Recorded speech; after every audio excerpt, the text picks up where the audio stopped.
Chair Hamlin, you're live whenever you're ready. Thank you so much. I'd like to call the meeting of the Development and Operations Standing Committee of November 8, 2021 to order. I would just like to start by saying Deputy Mayor Hall has given us regrets for tonight. I'm going to take the opportunity at this point to read the land acknowledgement. For more than 15,000 years, the First Nations walked upon and cared for the lands we now call home. Anishinaabek, Haudenosaunee, Ojibwe, and many others who cared for their families and communities the way we now seek to care for ours. The town of Collingwood acknowledges the Lake Simcoe Nottawasaga Treaty of 1818 and respects all of the nation-to-nation agreements that have formed relationships with the original inhabitants of Turtle Island. We acknowledge the reality of our shared history, the current contributions of Indigenous people within our community, and seek to continue empowering expressions of pride amongst all of the diverse stakeholders in this area. We seek to do better, to continue to recognize, learn, and grow in friendship and community, nation to nation. And lest we forget, Indigenous Veterans Day is observed each year on November 8th, a day to reflect and honor the many contributions and sacrifices made by First Nations, Métis, and Inuit people to advance peace and security around the world. So today is November the 8th. I'd like to proceed now with the adoption of the agenda. And I will read this motion that the content of the Development and Operations Services Standing Committee for November 8, 2021 be adopted as presented. Could I have a mover and a seconder, please? Councillor Jeffrey, Councillor Doherty, all those in favor? And that's carried, thank you. Declarations of pecuniary interest. Would any committee members like to declare a conflict at this time? No, seeing none. Is there any business arising from the previous meeting of October 12th? Seeing none. I'm now going to turn it over to CEO Skinner for our weekly update on the interim control bylaw. Thank you. Thank you, Chair Hamlin. And we have updated the deck to show the changes this week. Next slide, please. This just sets out what Council has asked for each week, including updates on negotiations, RFPs, etc. And we have included updates on these items within the deck. Next slide, please.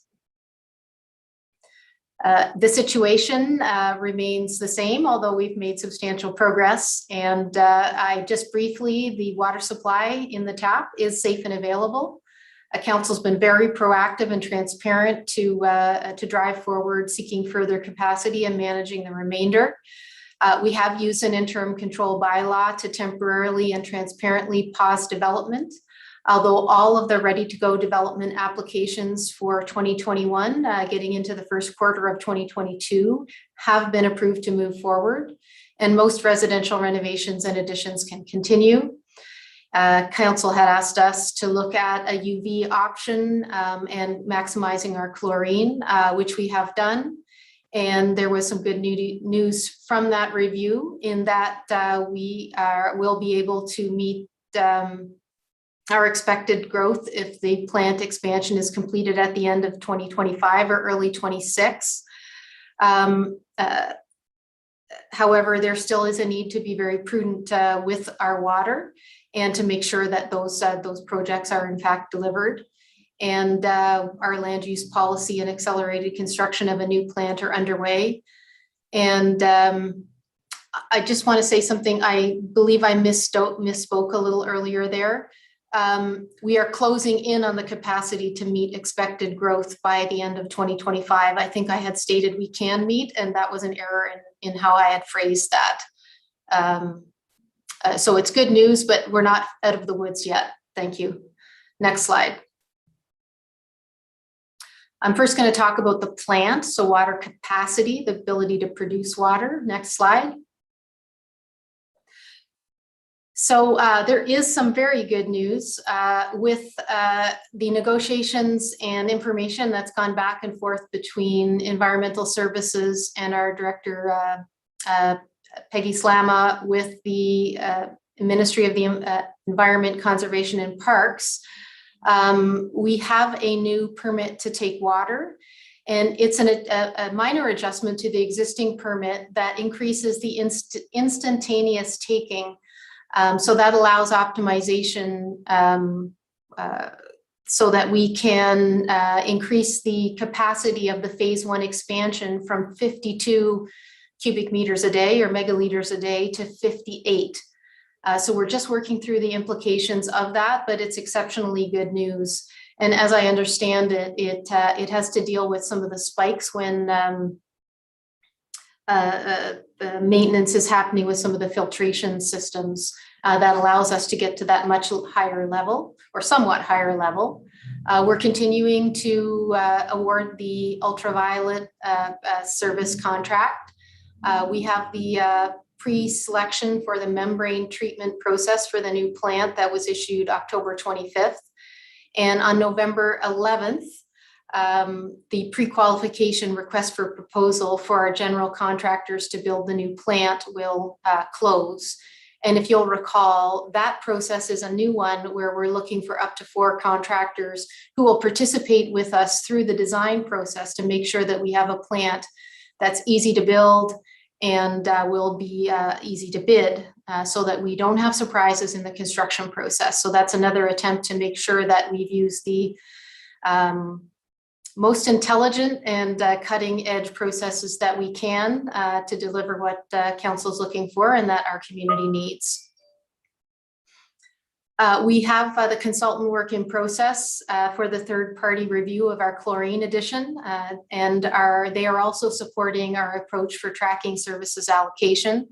That will make sure that we've got the maximum chlorine addition that we can in very cold water so that we maximize that water production ability while protecting people's health and conforming with the requirements of the ministry.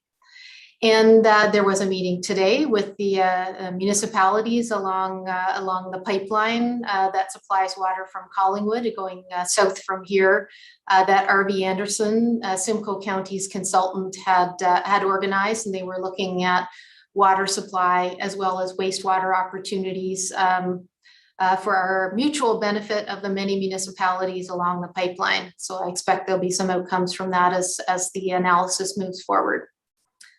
Next slide, please.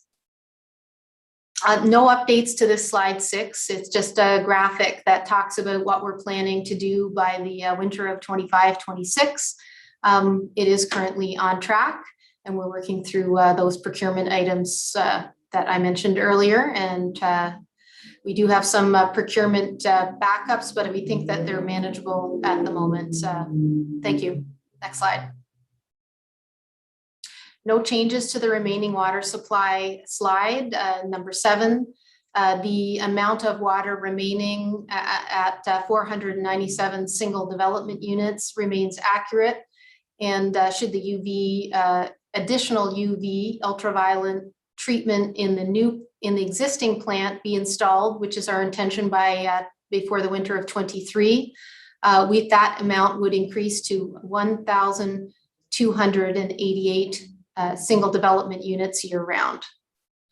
So the same as last week's update and the same as it's been for several weeks now. Next slide, please. Now I'm going to talk about the study and our ability to get to a water allocation approach.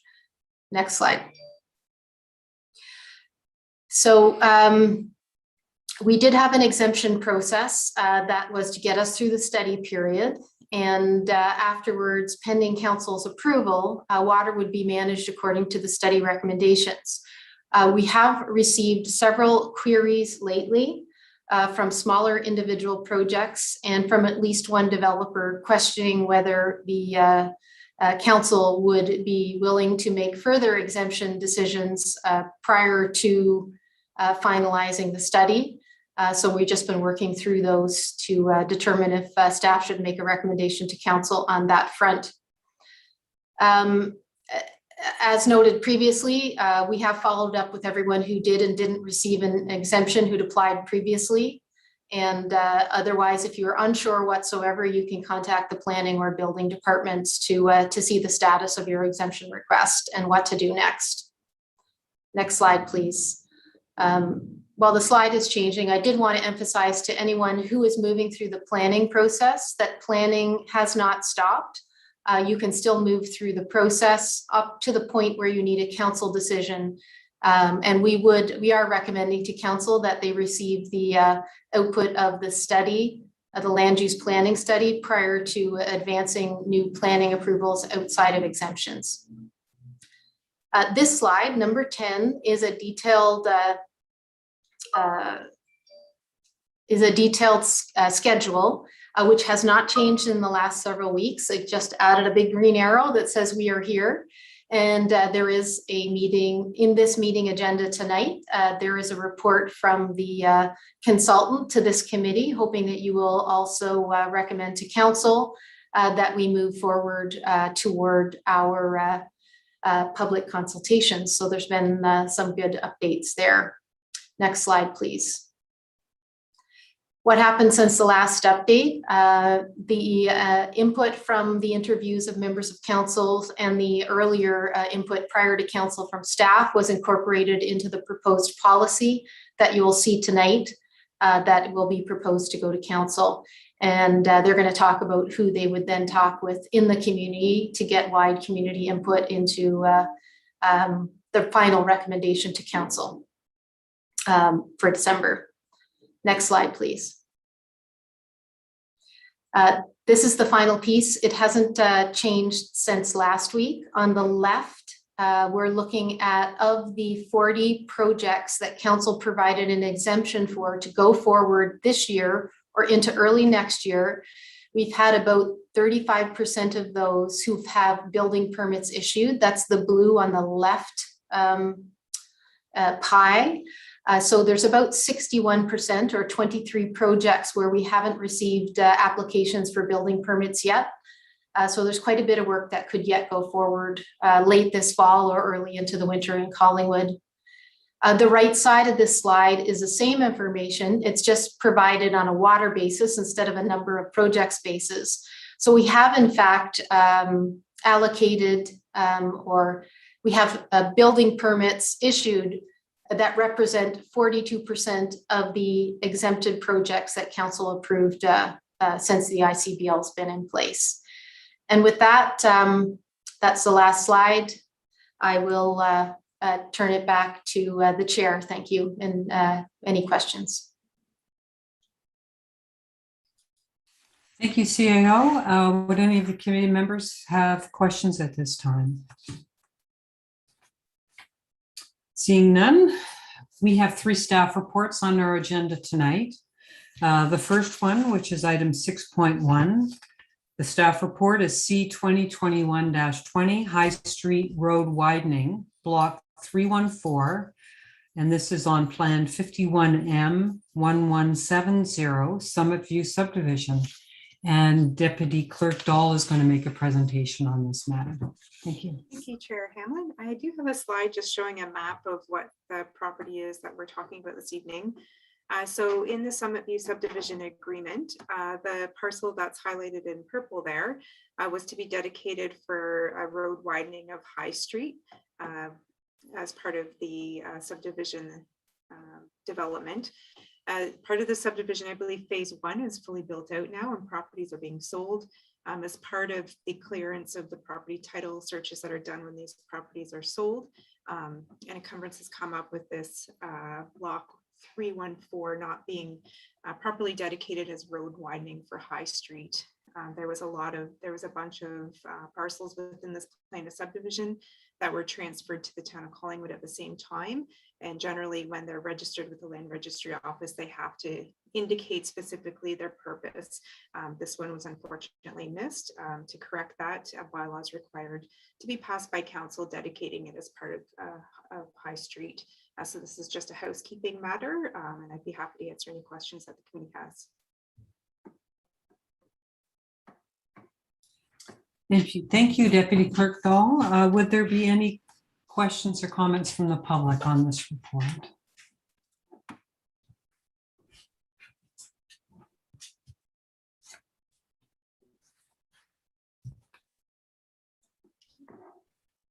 If anyone from the public wishes to speak to this report, if you could please raise your hand. And there's no one wishing to speak to this item tonight. Okay, thank you. I'll read in the recommendation at this point that staff report C 2021-20 High Street Road widening, block 314, plan 51M 1170, Summit View subdivision be received. And that bylaw number 2021-077, being a bylaw to assume block 314 of registered plan 51M 1170 as part of High Street, be enacted and passed on the 22nd day of November 2021. Could I have a mover and a second for that motion, please? Mayor Saunderson and Councillor Doherty, thank you. Would the standing committee have any questions or comments regarding the staff report? Seeing none, all in favor? And that's passed unanimously. Thank you. The second item on the agenda tonight is P 2021-34, County of Simcoe Official Plan Municipal Comprehensive Review. And this is our town's comments on the growth forecasts and allocation and land needs assessment. Director Valentine, will you be making a presentation tonight? I will. Thank you, Madam Chair. We'll just wait for the presentation to come up here. Wonderful. Thank you, Becky. Thank you, Madam Chair. And this evening, we do have an update presentation for this committee on the County of Simcoe's Municipal Comprehensive Review Project. And as you mentioned, that does include recommendations for the Town of Collingwood's formal comments on the initial components of the process, which you highlighted. Next slide, please. So for those members of the public who were not able to join us in October, we would start with a brief recap and description of the county's municipal comprehensive review. And I'm going to use the acronym MCR because otherwise it's a bit of a mouthful. So the MCR is a planning process to align the county's official plan with the province's growth plan for the Greater Golden Horseshoe.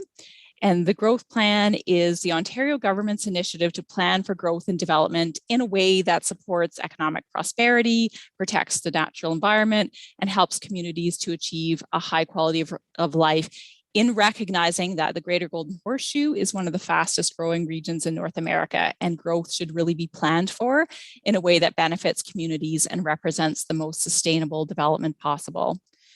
The growth plan is to be implemented through upper, which would be the County of Simcoe in this case, and lower tier, which is the Town of Collingwood, planning, policy and zoning bylaws. And in doing so, the county's MCR process is intended to prepare policies that establish an overall development pattern for the county to the year 2051. And those policies will be housed in the county's official plan. And for those who are unfamiliar with official plans, those are documents that provide a framework for growth and change and informs council decisions on land development. And the county's work will in turn set the stage for planning work at the lower tier. Next slide, please. So the tagline Municipal Comprehensive Review, we've noted previously, it's a bit of a mouthful. It's also a bit of an unfortunate tagline, and it doesn't really convey to the public the importance of this exercise. It sounds very technical in nature. It may not resonate with the community or help them understand really how the framework being established by the county will need to be put into action at the lower tier. In addition, the MCR is really about more than growth management. It includes natural heritage and agricultural systems established by the province. It involves climate change as well as watershed management. So while the public has been invited to participate in working sessions related to these aspects of the MCR, the ultimate product will be amendments to the county's official plan, which will in turn initiate another round of formal public meetings, and those are intended to be early in the new year, with the ultimate deadline from the province for the county to finish this exercise by July of 2022. I'd also like to note just on this slide that the Town of Collingwood is undergoing an official plan review, which will be informed by the MCR and the growth plan policies more broadly. Next slide, please. Through our last presentation on this topic, we heard committee's questions and the public's as well around why growth is being directed to settlement areas as opposed to closing the door to development or as opposed to spreading it more evenly across all of the lower tier municipalities. And we did think that this presentation was an appropriate and good opportunity to speak a little bit more specifically about settlement areas. What are they? Where are they? And why is growth not only directed to these areas, but often materializes in these communities based on economic, market, demographic, employment, commuting, and other trends. So the growth plan does direct the vast majority of growth to be in settlement areas, and specifically through the MCR process. Settlement areas are to achieve two things.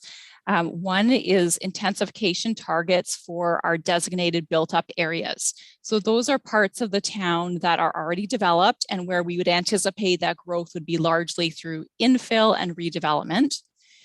The growth plan also requires minimum density targets for the number of residents and jobs per combined per hectare in our designated greenfield areas. And those are areas of the town that are designated for future development, but at this time are largely vacant and undeveloped. And those would exclude environmentally protected and rural lands. So there's many reasons why the province directs growth to settlement areas, with the ultimate goal of contributing to complete communities that address a wide variety of outcomes for our residents and visitors. Next slide, please. So this comes directly from the growth plan, and it is a schedule that shows the County of Simcoe sub-area. And you'll note from this diagram that it contains seven primary settlement areas, and that the town of Collingwood is one of two primary settlement areas in the north part of the county. The county has no ability through the MCR process to redesignate these areas as non-growth nodes. They're already included in the growth plan as needing to be addressed as settlement areas. The growth plan further requires that municipalities that have primary settlement areas within Simcoe County identify strategic areas for growth and also support complete communities and ensure a high quality of urban form. And Collingwood is in an interesting and relatively unique position in this case, that the boundaries of the primary settlement area that you see on this schedule are coincident with the boundaries of our municipality. Next slide, please. So the importance of focusing growth to settlement areas achieves many objectives that promote sustainable development, and those are listed on the slide, but I'd like to take a quick opportunity to highlight a few. In supporting complete communities, we can ensure that our residents can meet their daily needs and achieve their full potential without the need to travel outside of our municipality where possible. Focusing growth in certain defined settlement areas allows for the protection of natural heritage, watershed, and agricultural systems by preserving large tracts of land for those purposes and creating an environment that's more resilient to climate change. Prioritizing intensification and higher densities in strategic growth areas makes efficient use of land, hard services like pipes and roads, but also soft infrastructure like the services that our community relies on. It also supports vibrant transit as well as the efficient delivery of emergency services.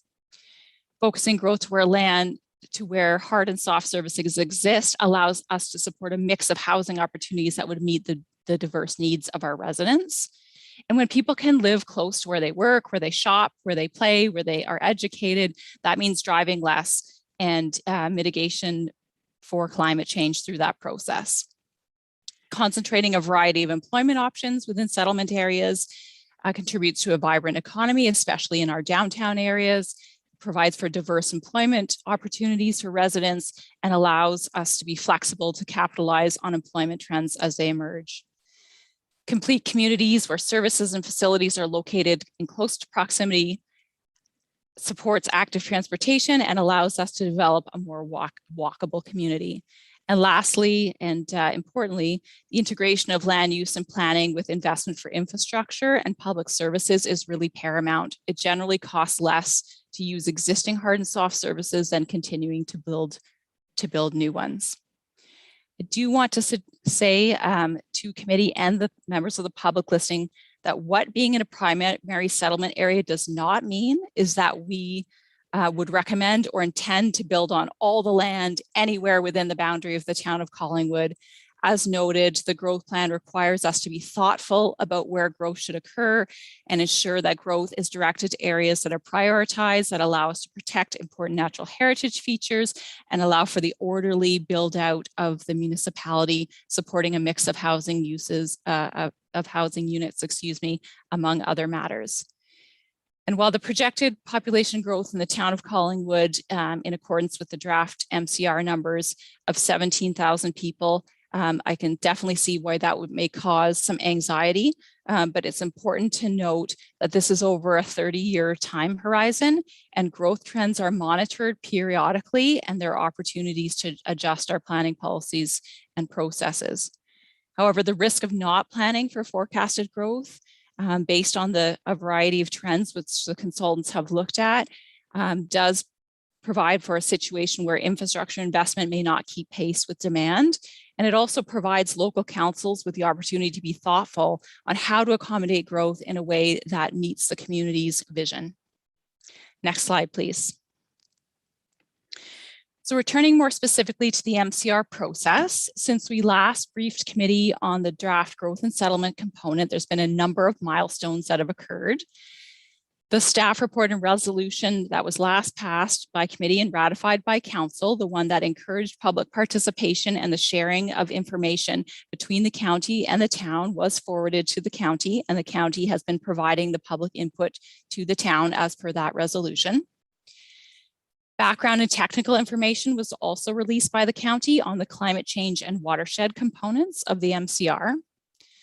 Staff attended information sessions put on by the county, and staff confirmed that the county is preparing what they're calling a density handbook. And this is a really interesting point. I believe it was Chair Hamlin who astutely asked through our last set of meetings, what would this density look like on the ground that's being proposed through the MCR process?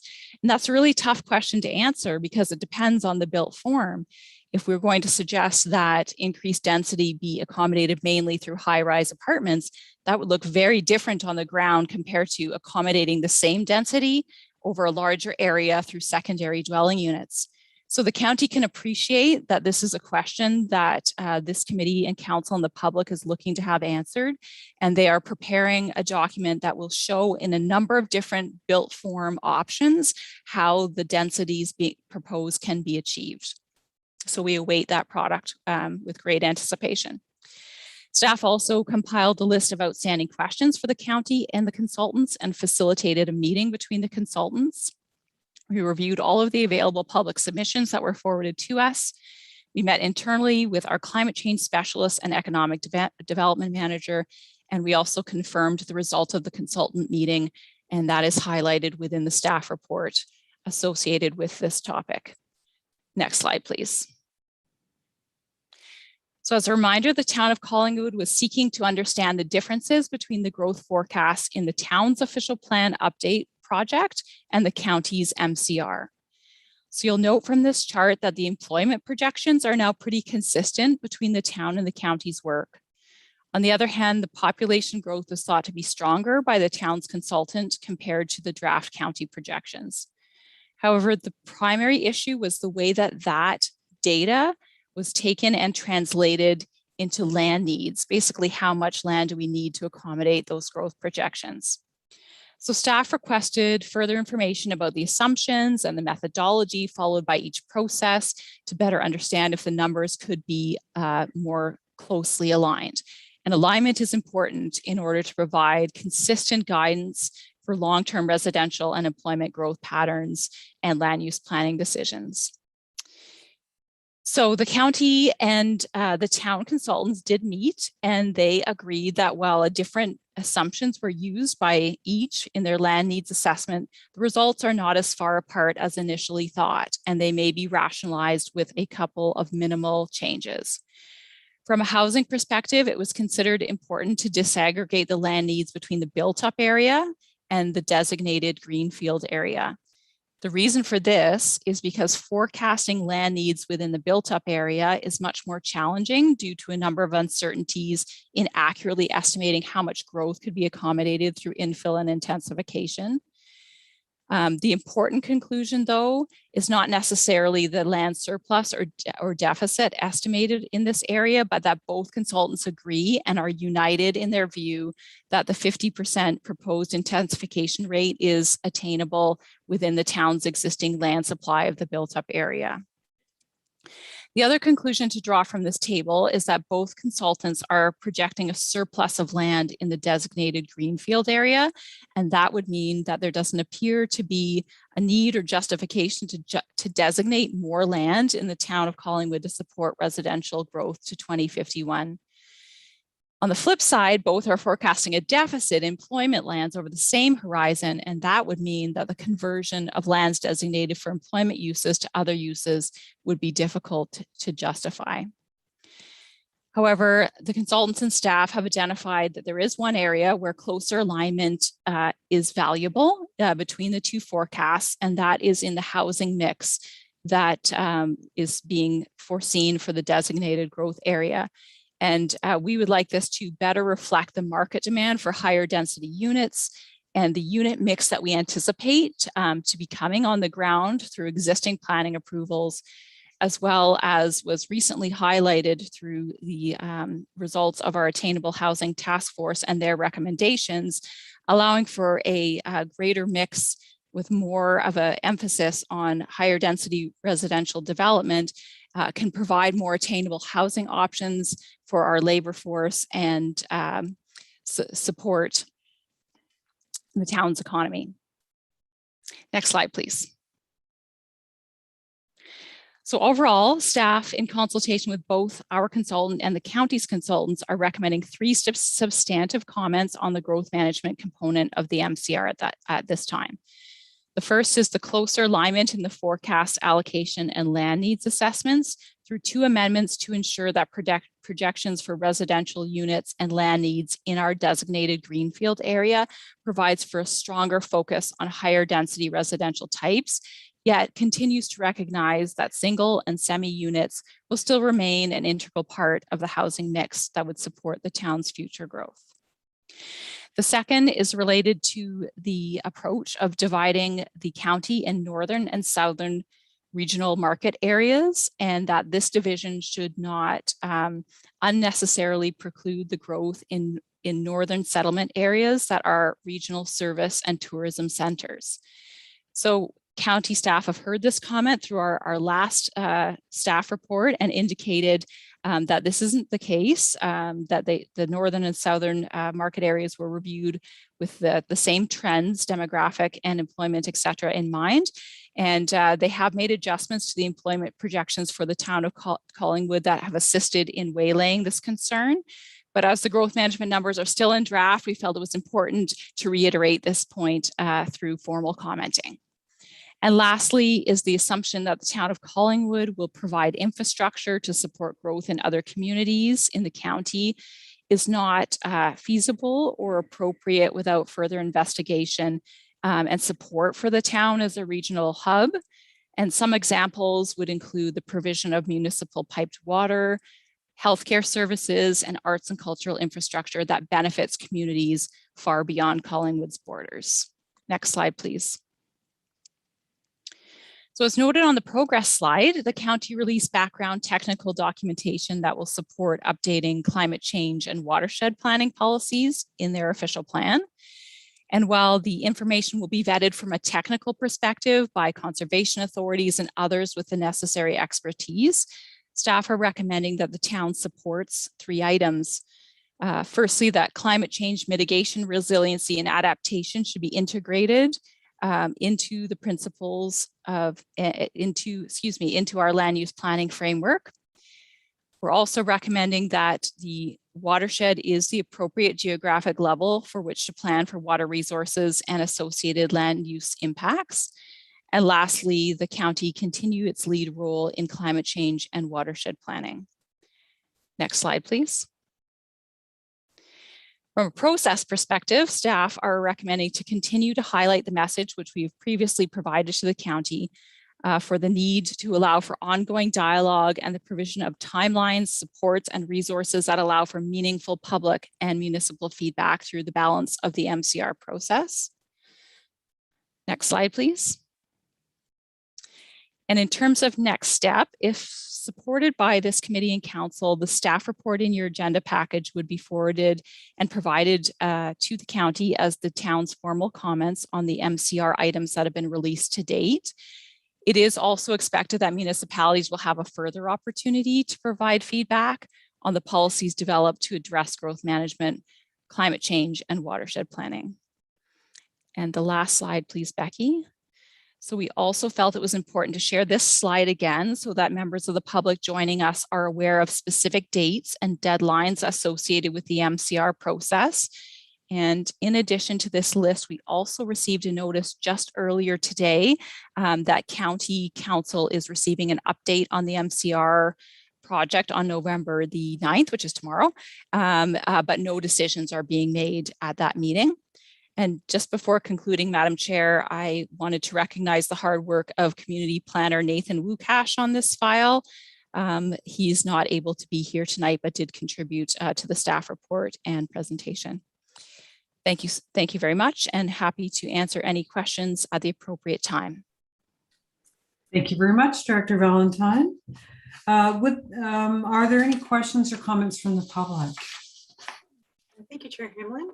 We do have some people in our audience this evening, so if you'd like to speak to this report, please raise your hand. And it doesn't look like anyone's wishing to speak this evening. All right, so I'll read in the recommendation that staff report P 2021-34, County of Simcoe Official Plan, Municipal Comprehensive Review, Town of Collingwood comments on growth forecasts, allocation, and land needs assessment be received, and that report P 2021-34 be forwarded to the County of Simcoe as the Town of Collingwood's formal comments on the growth forecast, allocation, and land needs assessment component, and preliminary support for the climate change and watershed management components of the County Municipal Comprehensive Review, and that landowners, developers, community organizations, and other interested stakeholders continue to be encouraged to provide feedback directly to the county through the MCR. Could I have a mover and a seconder for this report, please? Councillor Jeffrey and Councillor Doherty, thank you. Would any members of the committee have any questions or comments?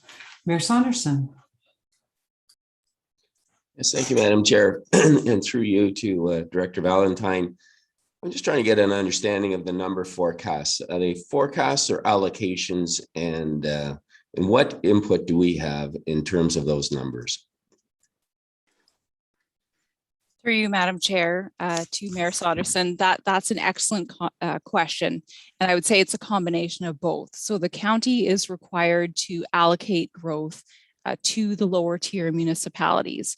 But in doing so, that's not a random exercise or a simply paper exercise. The consultants look at a number of trends, demographic, employment, historical market trends and growth trends, commuting patterns, et cetera, to the best of their ability forecast where growth is likely to happen and ensure that municipalities that are allocated growth can appropriately plan for that, particularly within the designated settlement areas such as the town of Collingwood. So it's a combination of both. Yes, the county is required to allocate, but they would do so in a way that is responsive and responsible to the trends that they see so that municipalities are prepared for the growth that they do have. The caveat to that is that the provincial growth management system that is set up, that we're all working with under, does direct the majority of growth to settlement areas. So for the county to diverge strongly from that overall framework would be very difficult for county staff to recommend or for the province to approve. And the province is the approval authority for this exercise. Thank you for that. And by way of follow-up, just in the discussion with some of our local mayors in the area, there's a feeling that some areas are overburdened, whereas others are under represented. And so our neighbors to the north in Clearview are anticipated growth of just over 3,000 over the next 30 years, which to me seems surprising. And in terms, if we go farther south down into Agila-Toss or Ontio, while their population is currently 11,000, they're only slated to grow by less than 700 people. And so the question from my mind is the planning process looking at areas that have sufficient infrastructure, but are they over relying on that? I mean, we are going to need infrastructure injections, I think, for any municipality that gets growth. And so it seems to me that it's somewhat short-sighted to not be looking at giving smaller municipalities sufficient infrastructure growth so that they can continue to grow in a more even and balanced way. I just wrestle with the numbers that we have. We're going to be growing by 17,180 people. And if you look at our growth over the next 10 years to 2021, that's a growth of about 6,000 to 7,000. And it seems to me a more even way of balancing that would be to have us continue to grow at that rate until 2051, which would see us with about a 25% reduction in our growth projections.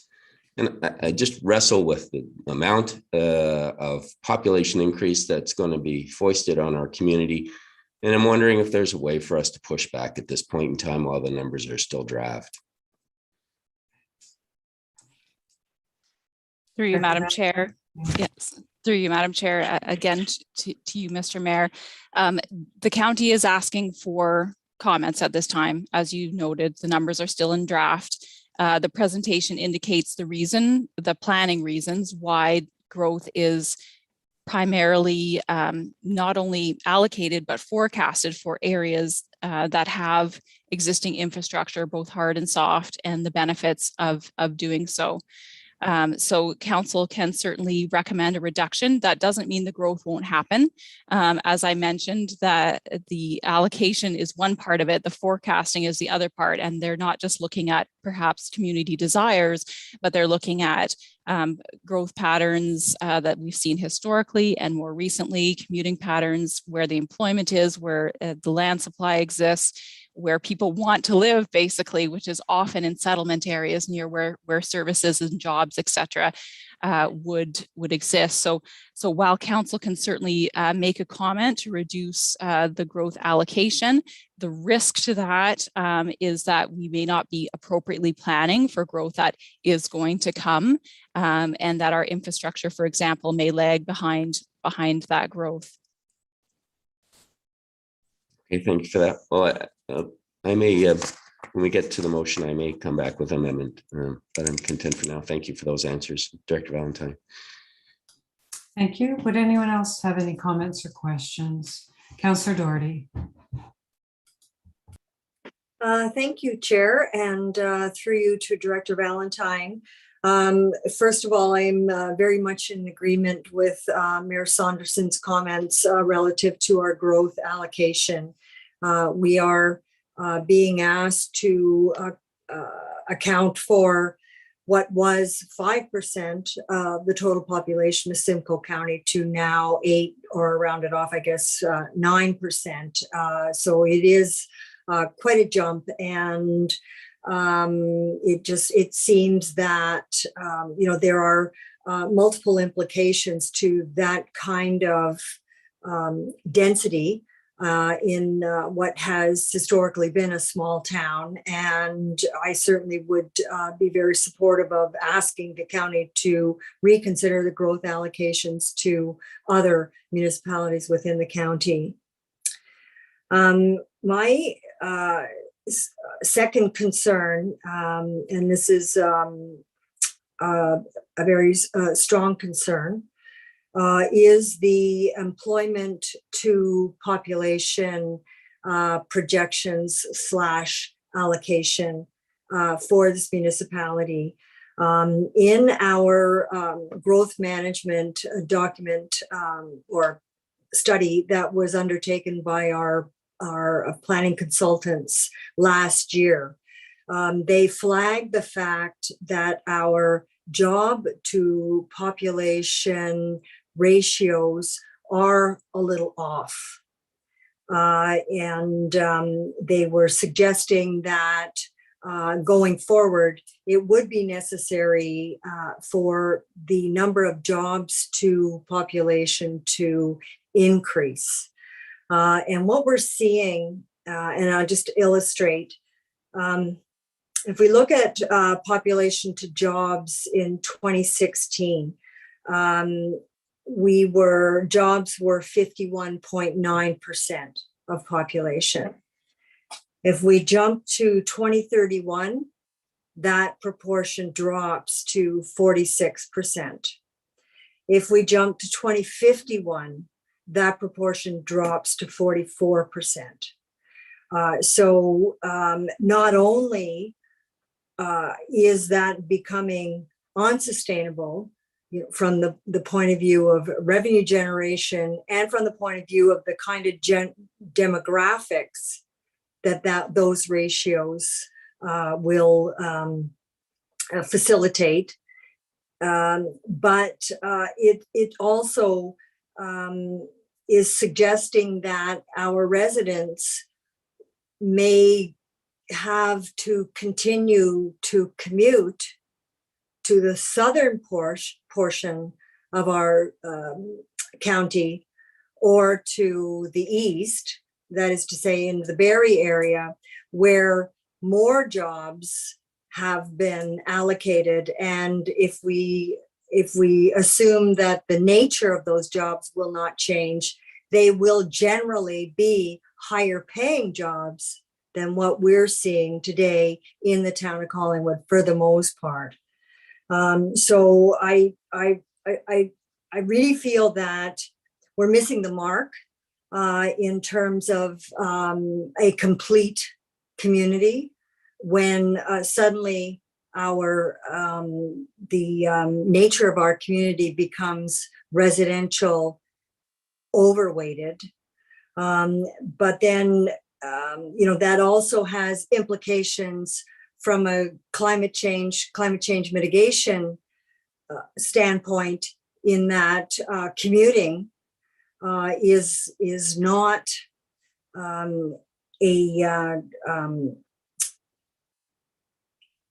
is not the way to facilitate climate change mitigation. We should be working harder at developing a complete community. And those were my two primary concerns. Thank you. Director Valentine, would you like to respond? Thank you. My apologies, Chair. I don't have one of those neat little cards, so I have to use my hand. Okay, I'm watching. Thank you for providing the opportunity, and thank you for those comments, Councillor Doherty. And I think it's worth a reminder, you did touch on the town's own work through the growth and settlement background paper for the official plan. And in fact, the Urban Metrics, which is the town's own consultant, is projecting a higher growth for the town of Collingwood. So any sort of comments that go through the county would also have an impact on our own official plan, because in fact, it was a higher projection for our own consultant that has, in looking at the population in particular. So I just wanted to highlight that it's not just comments to the county, but it's also affecting our own processes if the idea is to downward adjust the growth that's allocated. I also did want to speak to the activity rate, which is the percentage that you were speaking of related to employment. And the county did adjust those quite significantly. And when we first saw the draft numbers, the employment rate was going down to, I believe, the low 40s or even into the 30s by 2021. And they have, as you mentioned, increased that to 46%.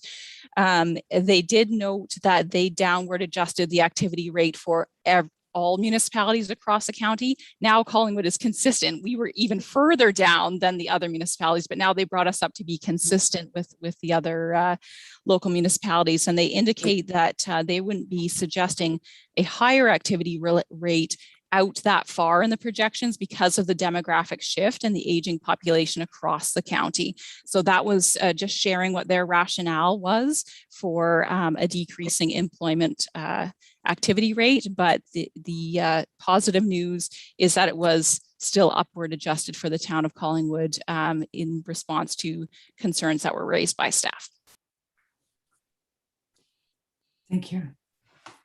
Councillor Doherty, did you have a follow-up? I still feel that we could do, or they could do a better job of improving that activity rate, because a municipality that is heavily dependent on residential tax base is not as sustainable as one that has a well-rounded tax base. Until we could at least maintain the same activity rate as we have seen, it just seems to me that we are moving in the wrong direction in terms of economic sustainability. Admitting I am not an expert by any stretch, but those are my thoughts. Thank you very much. Councillor Jeffrey, did you have any comments on this? I do. Thank you, Madam Chair. So I certainly appreciate the Mayor's comments in terms of those numbers and Councillor Doherty's concerns in terms of employment. I did notice with appreciation the shift to the higher density mixed housing use within the one grid and chart. But what I do know, because I'm not an expert on all the other things, such as consultants and our director would be, I do know for sure that this is a high wire balancing act. And I don't know if there's one of those big trampolines or nets underneath to save us or not, but the connectivity and the dependence between the growth, the type of housing, and the affordability of our community are so dependent on what happens through this report, because the population is bringing the thing that all the people moving here are trying to get away from. And if the old supply and demand, if you pull back on supply, the demand forces the affordability to go way up or to become non-existent in terms of affordability. We're already experiencing that now.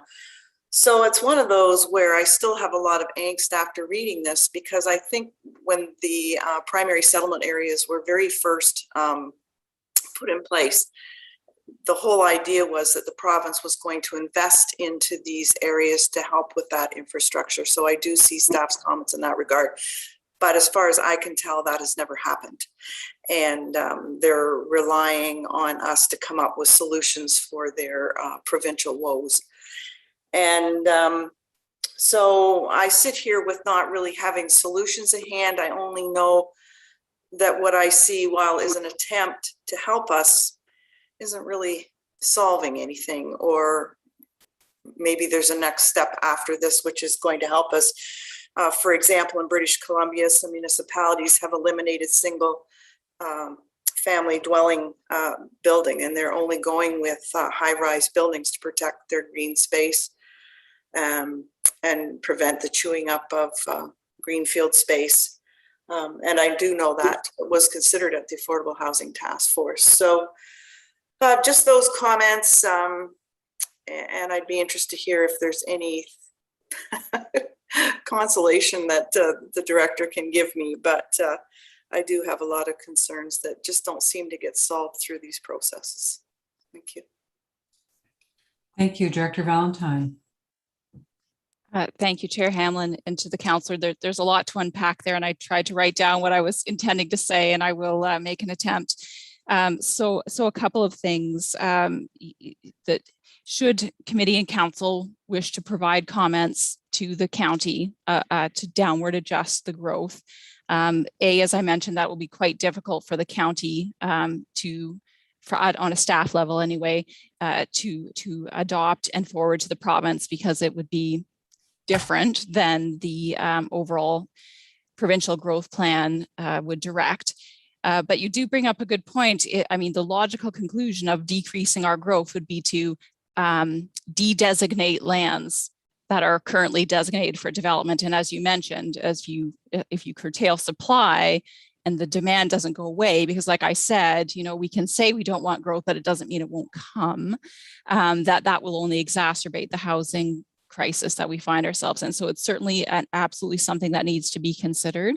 And you're right, this is one in multiple prongs of how we would collectively address the housing crisis. And I do believe that the task force really set out a number of ideas on different ways to look at this. And the MCR is one component, and probably the strongest piece is really what we've recommended as part of the comments is to adjust away from single detached dwellings in our greenfield areas towards more higher density, my apologies, townhouses and walk-up apartments and so on. The other piece that you hit upon that I did want to comment on was this is not really a one and done exercise. The county does look at these numbers periodically, and both the county and the town are required to review our planning documents comprehensively on a 5 to 10 year cycle, depending on the specifics of the situation. So there are, and it's highlighted in the staff report, opportunities to look at how we're doing from a growth perspective.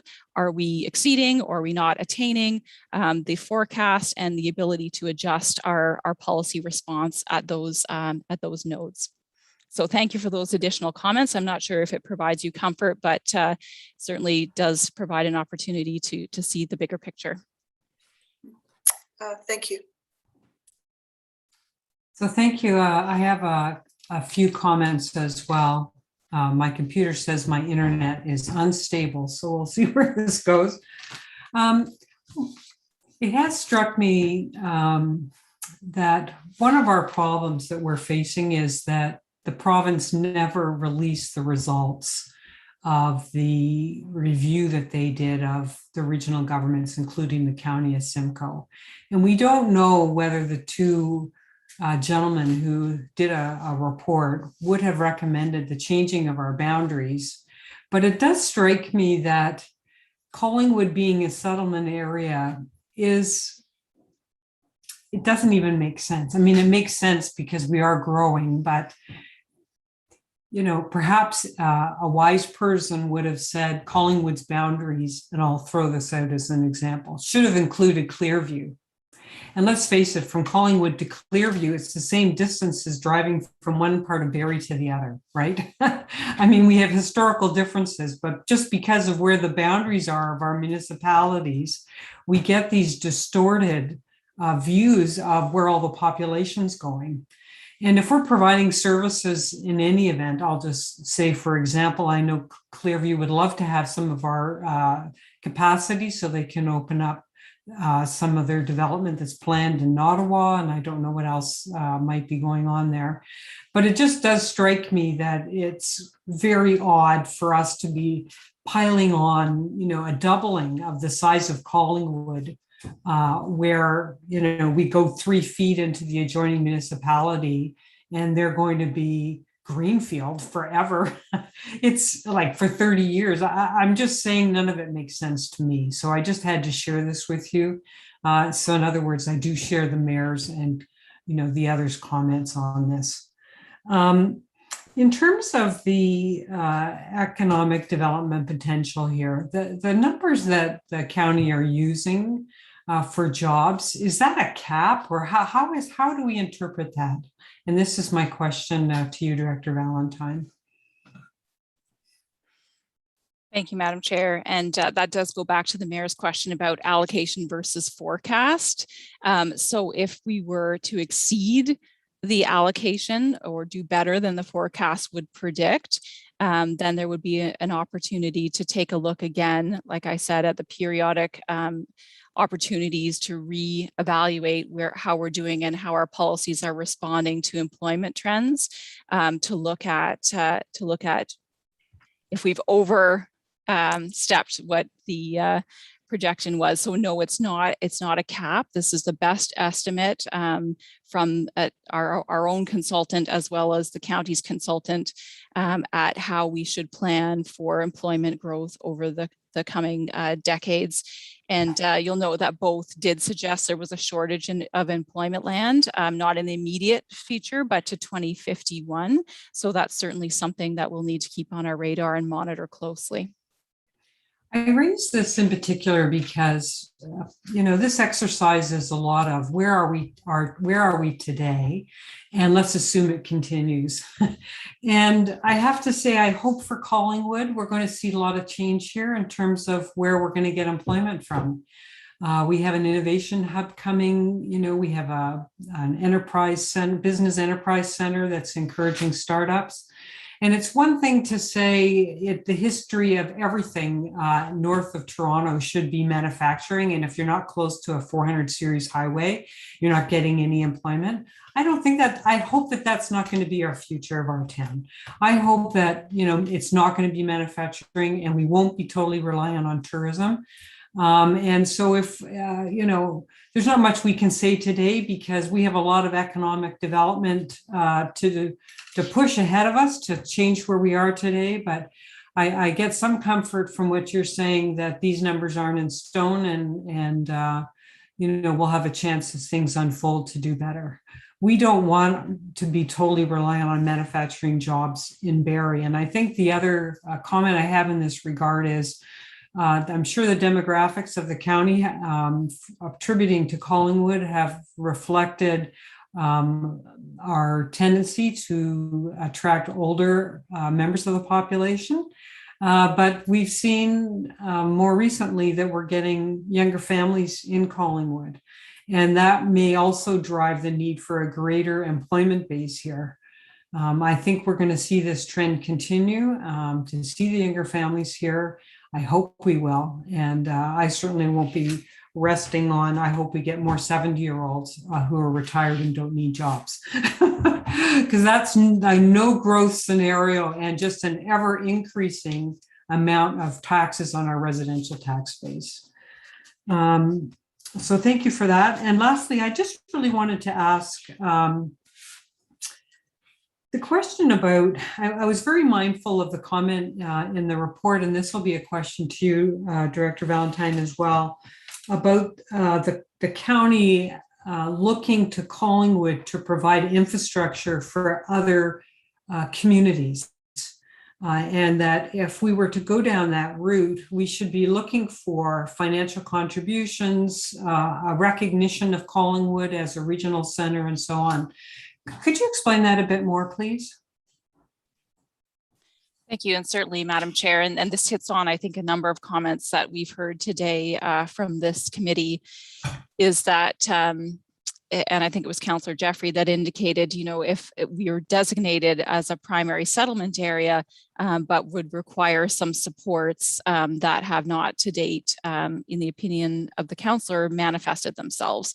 So I think that the comment is to reinforce that message to the county, and in particular, the case of providing municipal water to the southern municipalities, and the assumption that Collingwood will continue to do so and at the rate that would be needed to support the growth as forecasted and allocated to the southern regional market area. But we didn't want to just leave it at water. We understand that the town of Collingwood is a regional hub for healthcare services, for arts and culture. There's transit and a number of hard and soft services that are used by those far beyond the boundaries of the town of Collingwood. So we did keep the comment generic, that further supports, agreements, discussions need to happen at a number of different levels to allow Collingwood to continue to fulfill this function as a primary settlement area. So that was the intent of the comment. I do feel it does reflect a lot of the comments that we're hearing today from this committee. But would also look to you to see if that was well enough communicated in the staff report. No, that's great. Thank you so much. I'm glad that you're raising these issues with the county at this time, because I think it would be good for us to have a more sort of comprehensive approach to all the services we're providing to our neighboring municipalities as we go forward. So thank you for that. All right.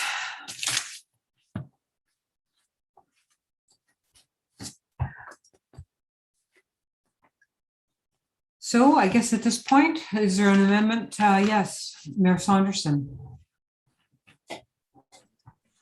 Yes, thank you, Madam Chair. I do have an amendment, but just to comment on the last point, I mean, I think while we're sending that message to the county, it's really going to the province. Healthcare, schools, all that critical infrastructure is really a provincial designation. And while the county is weighing in on some of the service delivery, their role in terms of water and wastewater has been nominal so far, and that may change. But it's really a message I think we need to get to the province. So the amendment that I'd like to put on the floor is that we ask the county for a 15% reduction in our population growth numbers. Okay, would there be a seconder for that? Councillor Jeffrey, thank you. Would you like to speak to that? Certainly, I'll just, that amounts to a reduction of 2,577 in our population growth. So it takes us down just under 15,000. And that's reflective of the growth that we'll be experiencing over the next 10 years. And I think that some of the hope is that will get shared with a community like Clearview, because I think part of the discussion on the attainable housing is that Clearview through Ottawa and surrounding areas has land that is less expensive, and that for our end, we could just make sure that there's a transit to connect that community to Collingwood, and that may be a viable option for us in terms of attainable housing. By sharing those population numbers with the surrounding area, we can find ways to accommodate that sort of development. So that is my motion. Thank you for that. Thank you. Would anyone else like to comment or ask questions? Councillor Doherty. Thank you. So if we are to send a message back to the county that we would like to see a 15% reduction in population, is our job allocation tied to that, or can the number of jobs remain the same, and thus the activity rate would actually improve? I guess that question would be for Director Valentine. Director Valentine. Thank you, Madam Chair, through you to the councillor. That's a question I'd love to ask our growth management consultants. I don't know enough about the intricacies of the background calculations that what impact that reduction would have. Potentially the county may say then a commensurate reduction in employment is valid as well. So if you could leave that with me, I'd like to pose that to our consultants, Urban Metrics, and see what their answer would be, and share that with the council in the appropriate format, whether that's a follow-up email or whatever CAO Skinner and the clerks would suggest. Thank you. Thank you. Any other comments on the motion? Okay. Yes, Councillor Doherty, go ahead. I'm sorry. I just through you to Mayor Saunderson. Would you be amenable to holding that proposed amendment until such time as we have clarification on the activity rate? Well, this will come back before council, and so understanding that Director Valentine can get that information for us by the meeting, then I think we can deal with it. But I'm prepared to put the motion forward today, and then we can deal with it based on that information. Okay. Councillor Doherty, any follow-up? Yeah. I just I'm not as enthusiastic about supporting it until I have an answer to that question, I guess. But that's just me. So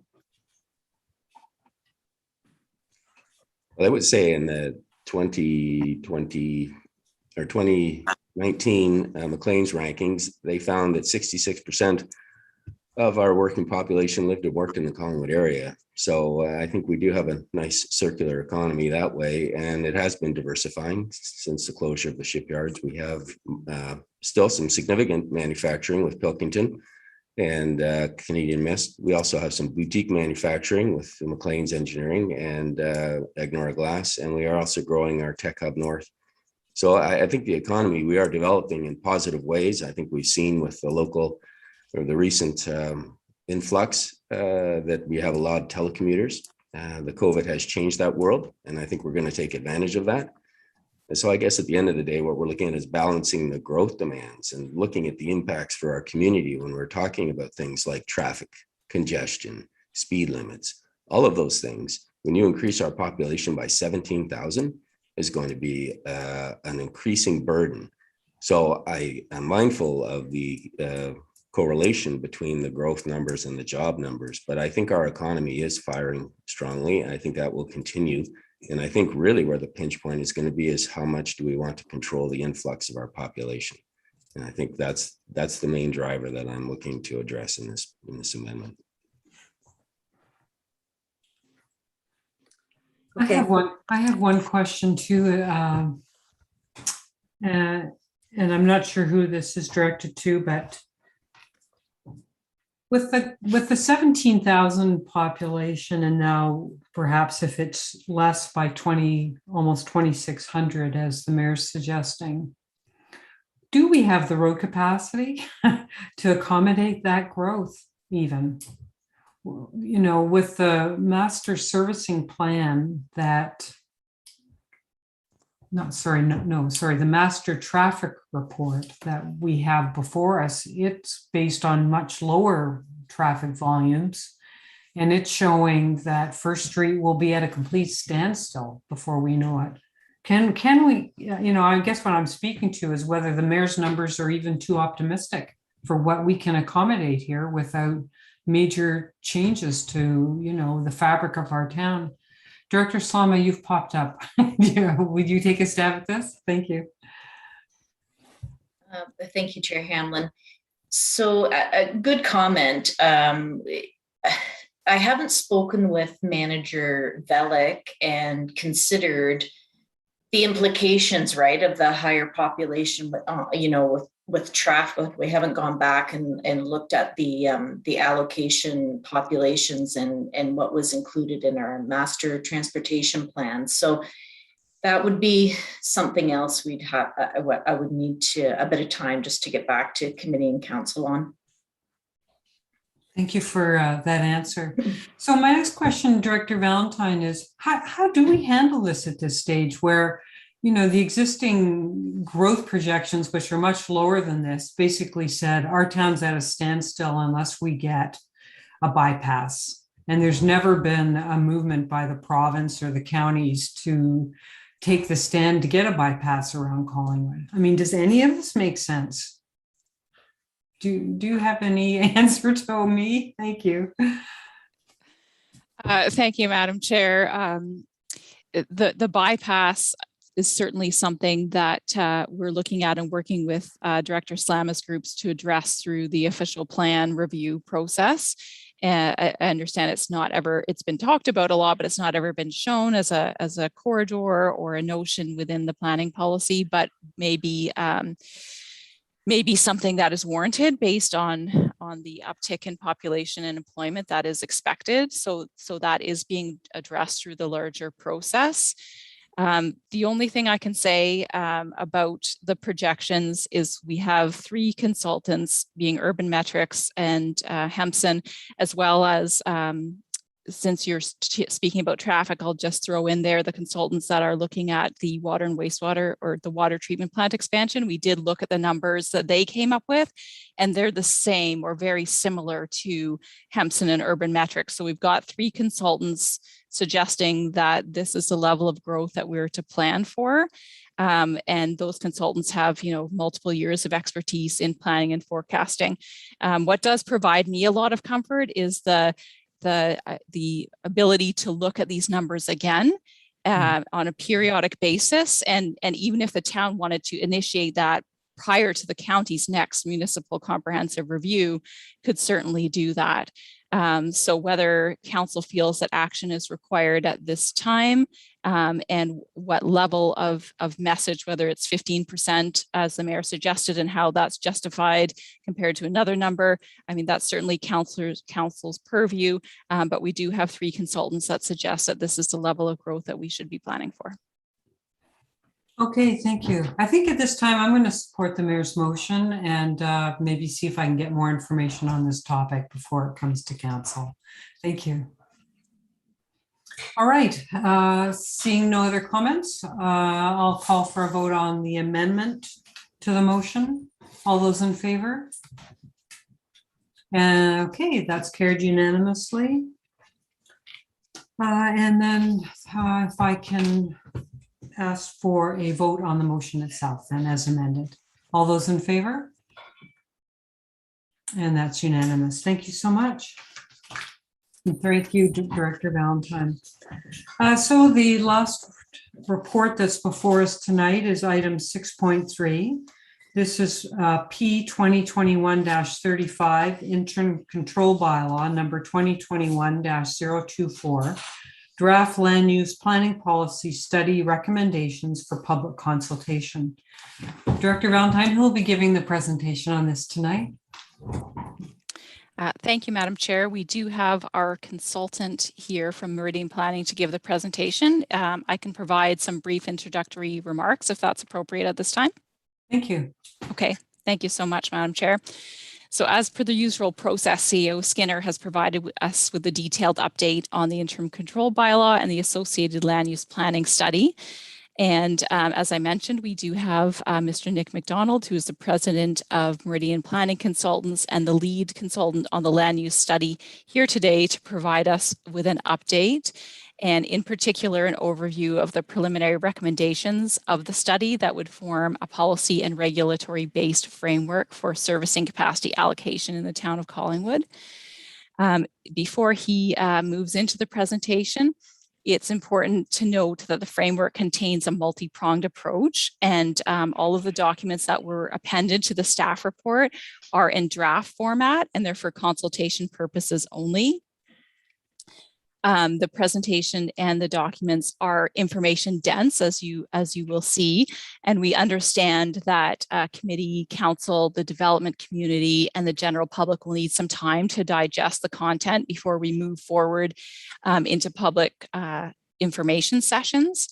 So if the recommendation before you today in the staff report is passed by committee and ratified by council, it's just to underscore that those sessions wouldn't happen until the week of November 22nd, one with the general public and one with the development community. And that we do anticipate there being potentially adjustments to the products that you see before you today based on what we hear through this discussion, as well as the development community and the public consultation. So at your direction, Madam Chair, we'd like to turn the floor over to Mr. McDonald to provide his presentation. Okay, thank you so much. Mr. McDonald, over to you. Welcome. Great. Thank you very much, Chair Hamlin, and thanks very much for that introduction, Ms. Valentine. So my name is Nick McDonald. I'm the president of Meridian Planning Consultants. I'm a registered professional planner and have over 30 years of experience providing planning advice primarily to municipalities and other components of the public sector. Next slide, please. So my role is to provide advice on what a water and wastewater allocation policy would look like in the town of Collingwood, along with recommendations on the changes that may be needed to your official plan and zoning bylaw. As this committee well knows, there is an ICBL in place. It was passed by council on April 26th of 2021. The intent of the ICBL was to pause development until the town prepares the very framework that I'll be talking to you tonight about. This framework will, of course, eventually, when adopted by council, be relied upon to make decisions on allocation as the town continues to grow. And as we've already heard from Ms. Valentine, growth is certainly expected in the short and long terms. As you all also know, and as explained by the CAO, there have been exemptions granted to the ICBL, and there may be other exemptions granted in the future, but I'm not aware of those at this time. Next slide. So we were retained in June of this year to complete the land use study. We carried out a number of tasks leading to today. They involved reviewing best practices in a number of municipalities across Ontario, and you will see attached to the agenda today a summary of those best practices that we've reviewed. That summary was prepared in August. We had a workshop with staff in September to discuss various elements and components of an allocation strategy for the town. We met with individual councillors in October to get their views on what elements are important to them in terms of moving forward. And the result of all of that is a draft water and wastewater capacity allocation policy, which is also appended to Ms. Valentine's report. Also appended to that report are recommendations with respect to official plan changes and zoning bylaw changes, which I'll also be speaking about this evening as well. Next slide. So the best practices we reviewed, we looked at a number of different areas. We looked at how other municipalities dealt with allocation of water and wastewater in their official plans. We looked at how they dealt with this issue in their zoning bylaws. We looked at a variety of council allocation policy documents. And these are policy documents that sit outside your official plan and zoning bylaw. They're adopted by council. They're non-statutory. They can be changed by council when council determines that it needs to change. We looked at performance measures, and what that means is that after allocation is given, how long does allocation remain tied to that development? What steps need to be taken by developers to show that they're progressing to development?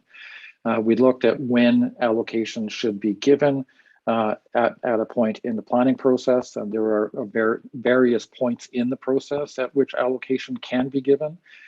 We also looked at sunset clauses, which in other words means how long should capacity last? Should there be an ability to withdraw capacity if a developer is not performed, or if in a period of time has not proceeded to registration? Those are some of the things we looked at. And lastly, we looked at financing and fiscal components of capacity allocation, an important component of the decision-making process as well. As Ms. Valentine indicated, this presentation and the materials that go along with it are quite dense, and I will try the best I can to make it as easy to understand and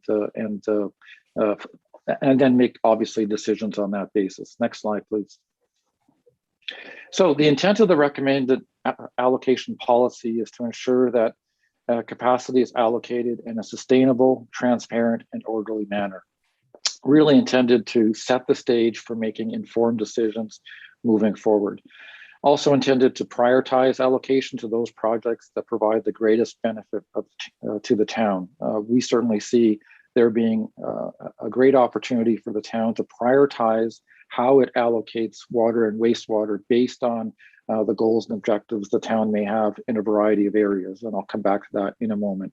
And also, of course, establishing a policy framework to make these decisions adds fairness and predictability to the process of capacity allocation. And once the allocation policy has been approved by council, it will affect all future decisions on development.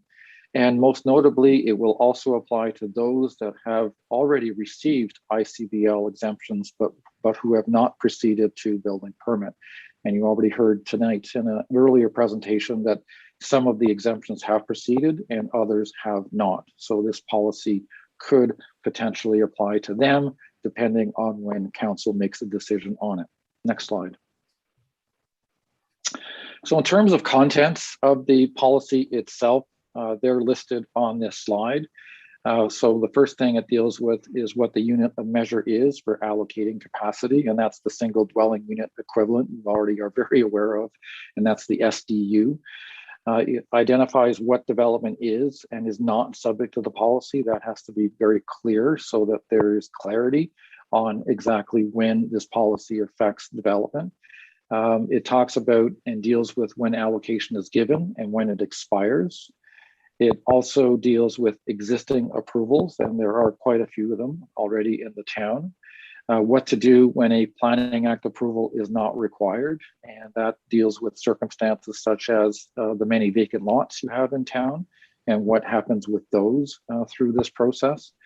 One of the key elements of what we've prepared is the capacity allocation criteria themselves. We've looked at many council approved documents that deal with this issue, and we feel that we've gone a little further than what we've seen elsewhere. And we've really thought long and hard about what should be or could be in the public interest in terms of establishing those criteria moving forward. We also looked at whether a capacity allocation reserve should be created, and I'll come back to that in a moment, how allocation will be monitored and tracked, and then of course it contains information on how the allocation policy would be implemented. Next slide. So in terms of what development would be subject to the policy, they're listed on this slide. So firstly, any development where there is an extension of linear water or wastewater services is required, so that would trigger the application of the policy. Secondly, the development of 4 or more dwelling units on a single property would also be covered or caught.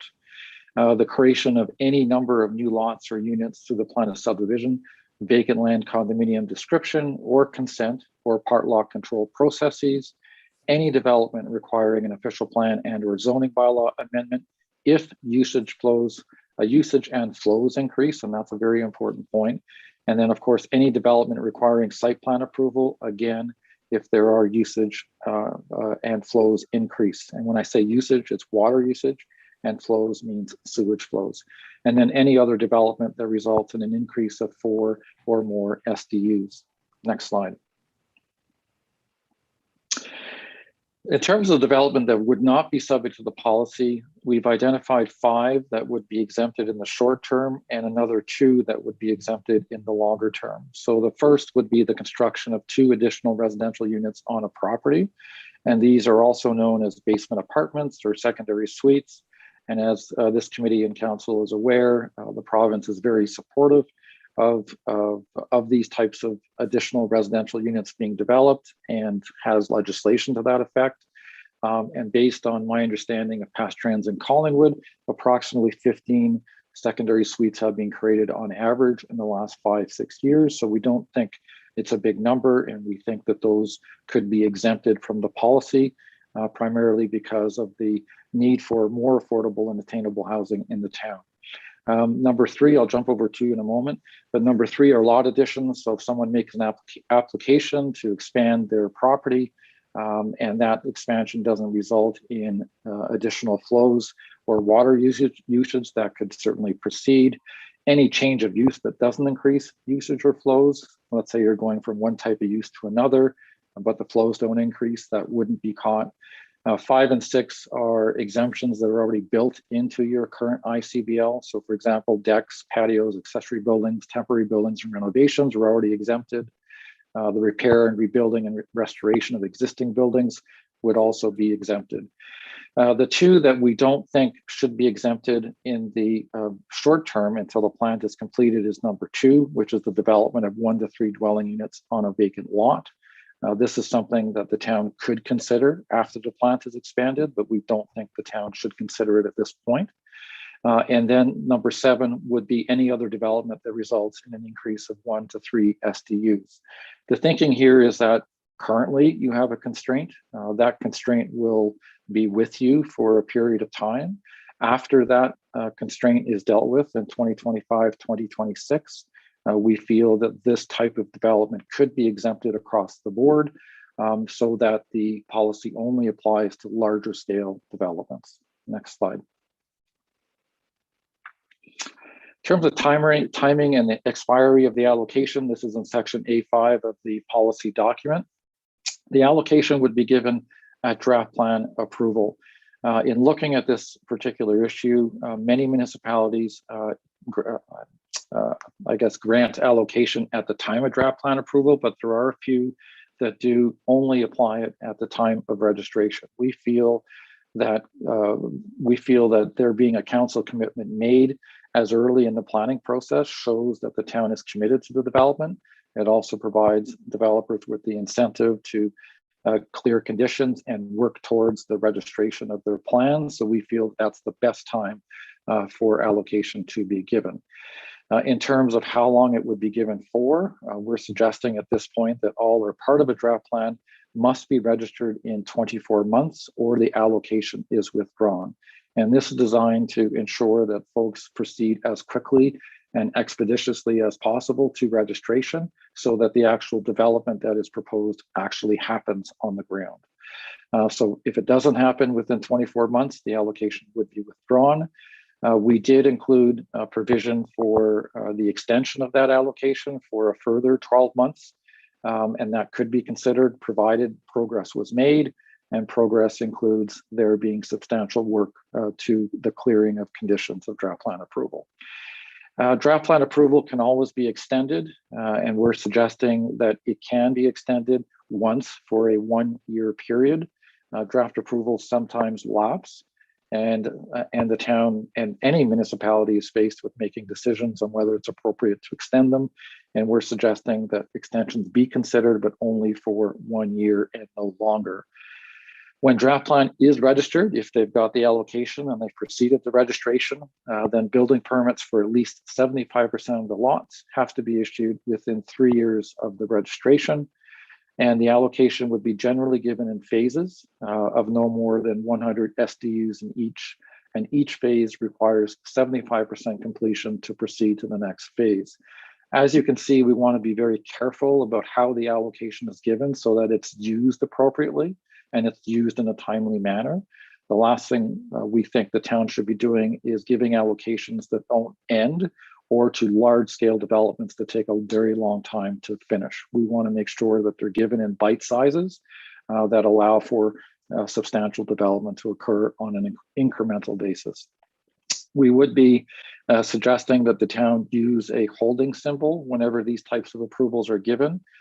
They would be a condition of draft plan approval, and they would apply to the lands with the hold only being removed when plans have been registered in accordance with the allocation policy and lots are proceeding to building permit. In terms of the subdivision agreement, it would also require the deposit of securities for the water and wastewater component of the development charge, again, to provide an incentive to move forward and proceed expeditiously with the development of the property. Next slide. Site plan approval is another type of development that the town routinely deals with. And of course, if something is proposed that doesn't increase sewage flows or water usage, it's going from office to office or some other change, then it would be exempt. But if that is not the case, then anything requiring site plan approval would be subject to the policy as well. We're suggesting that the allocation be given at the time of the execution and registration of the site plan agreement itself. Development again must be commenced within 24 months or the allocation is withdrawn. And of course, extensions could be considered provided there was progress. Allocation would generally be given in phases up to 100 SDUs in each. We'd also suggest that the town use a holding provision so that building permits can't be issued until the hold is removed and servicing is confirmed. And we would also recommend that the site plan agreement require deposits of securities for water and wastewater component of the development charge as well. Next slide. Another type of application is consent to sever. These are less common, but they do happen in the town. So the allocation would be given at the time of provisional consent. Conditions would be required to be fulfilled within 1 year. That's currently what the Planning Act provides for. But the Planning Act is in the process of being amended to allow for 2 years for the clearing of conditions. If the conditions are not fulfilled within that 1 or 2 year period, the consent would be refused and it doesn't proceed. If the conditions are cleared, then the development must be commenced in 36 months or the allocation would be withdrawn. And that would be, those conditions would be set in a consent agreement that is entered into with the owner. A holding symbol would also be applied to those lands as well. If development requires only an official plan amendment and or a zoning bylaw amendment, but doesn't require subdivision or consent or site plan, these kinds of circumstances would be quite rare, but it's possible that may happen. So we've thought about that too. And in cases such as those, the owner would be required to enter into an agreement. The allocation would be available for 3 years or else it's withdrawn. And then of course, a holding provision would also be applied. Next slide. So existing approvals, these are dealt with in sections A6 and A7 of the capacity allocation document. So we have draft plan approvals and site plan approvals. So the way we see it is that all development in the town will be subject to the allocation policy and zoning bylaw provisions that I'll talk about in a moment that restrict development unless servicing is available. And we see the town having to look at the status of each of these existing approvals to determine where they are in the process. Are they shovel ready or not? What is the scale of the development? What type of development is it? Is it proposing employment? Is it proposing jobs or is it affordable housing? A number of things could be considered in the review of existing approvals. And of course, a determination would then need to be made on whether allocation would be confirmed in accordance with that policy, and it's a yes or no. If it's no, some of the existing conditions of approval may need to be modified, or the zoning bylaw may need to be changed to apply a holding provision to those lands. As I mentioned earlier, there are about 500 existing vacant lots of record in the town that don't have any development on them. Currently, these lots are not eligible for servicing or development according to the ICVL, and they would not be eligible if the zoning bylaw is amended, as I'll talk about in a moment, going forward. The zoning provision that we are recommending will provide the town with an opportunity to apply the capacity allocation property policy to those lots as we move forward. Next slide.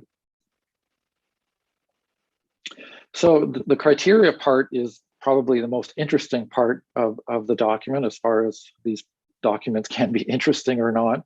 But we're suggesting that there be a merit-based system of allocating capacity endorsed by the town of Collingwood. And to be considered for allocation, the proposed development must conform to the official plan and zoning bylaw or will as a condition of approval. The developer must have addressed all town and agency comments or will again as a condition of approval, and development must achieve 75% of the evaluation criteria to be considered. And establishing a merit-based allocation policy allows the town to prioritize development, in our view, that best supports the town's goals and objectives related to growth and development. Next slide. So on this slide are a number of areas in which we've developed criteria for consideration. And I should stress at this point, as Ms. Valentine has indicated, these are all draft for discussion.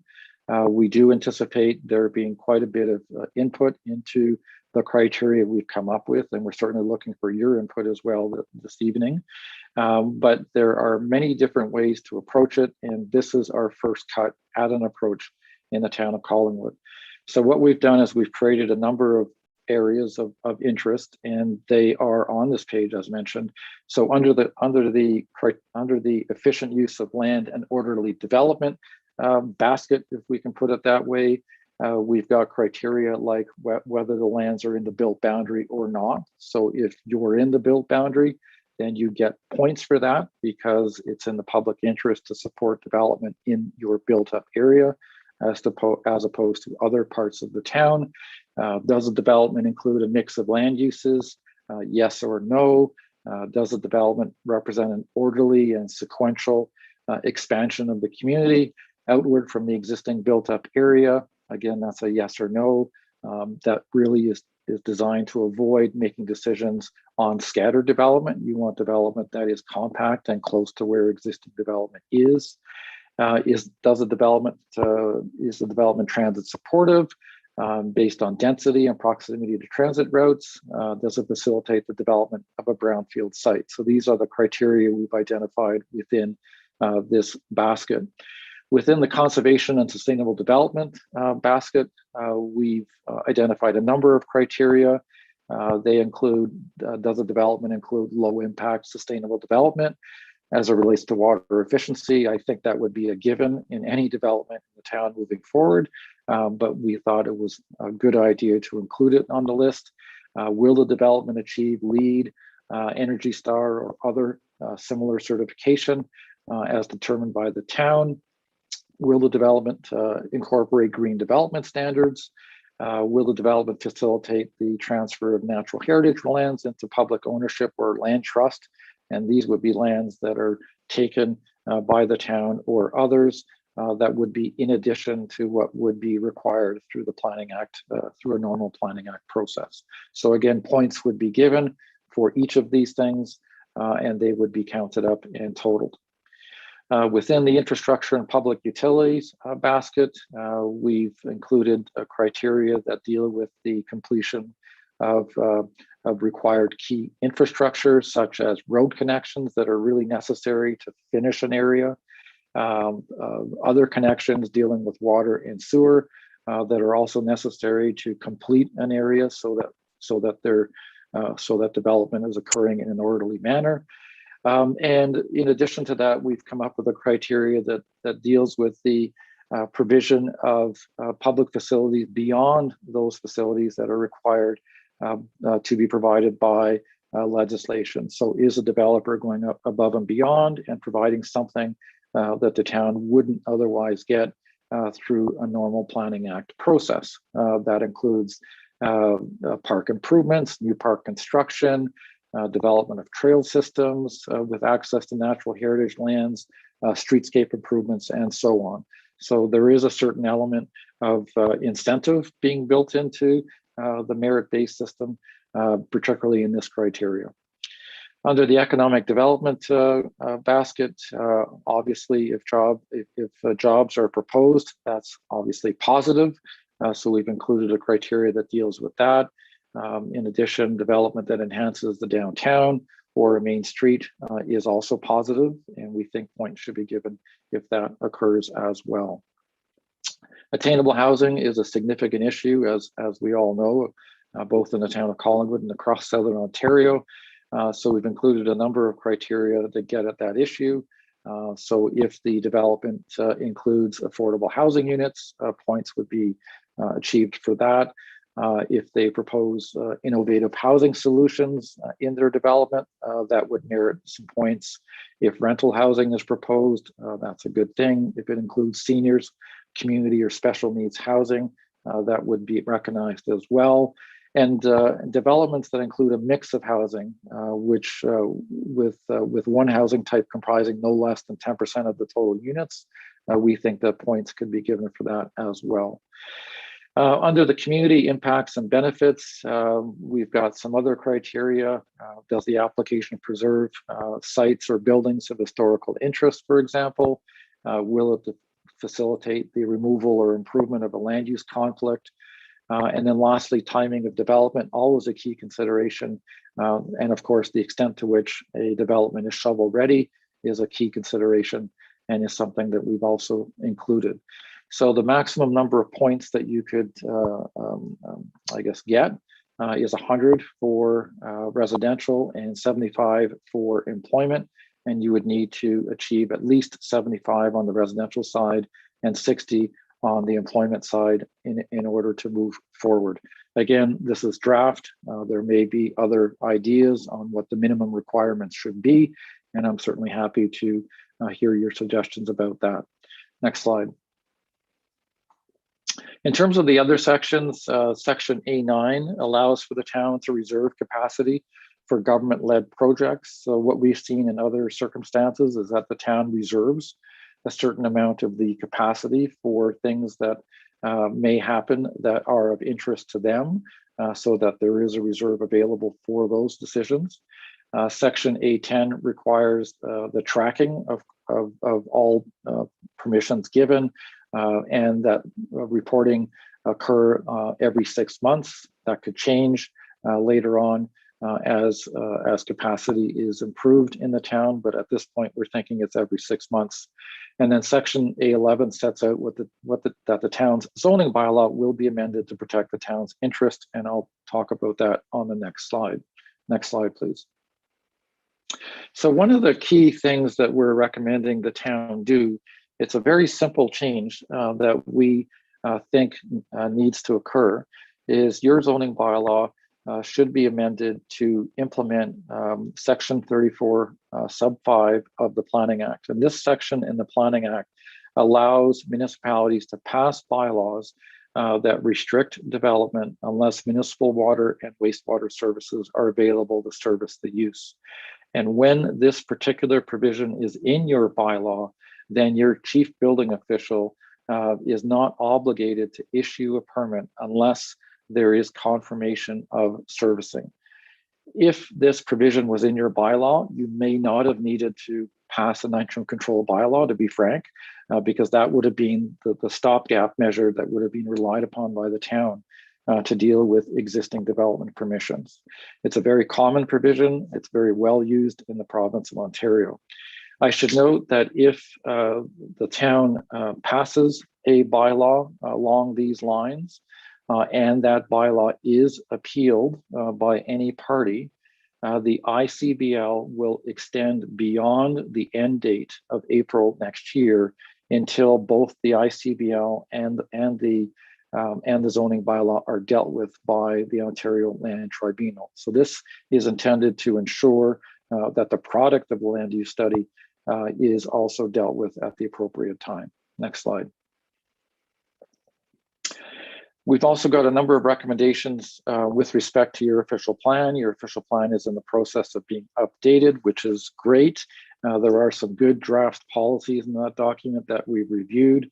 We've looked at those, and we think that some enhancements are necessary to ensure that growth management and infrastructure decisions are aligned, that reflect upon and direct that a water and wastewater allocation policy framework will be established to guide decision-making going forward, to establish the basis for using merit-based criteria, to indicate that the zoning bylaw will be updated as recommended, and then, of course, to allow for holding provisions to be utilized until servicing is available.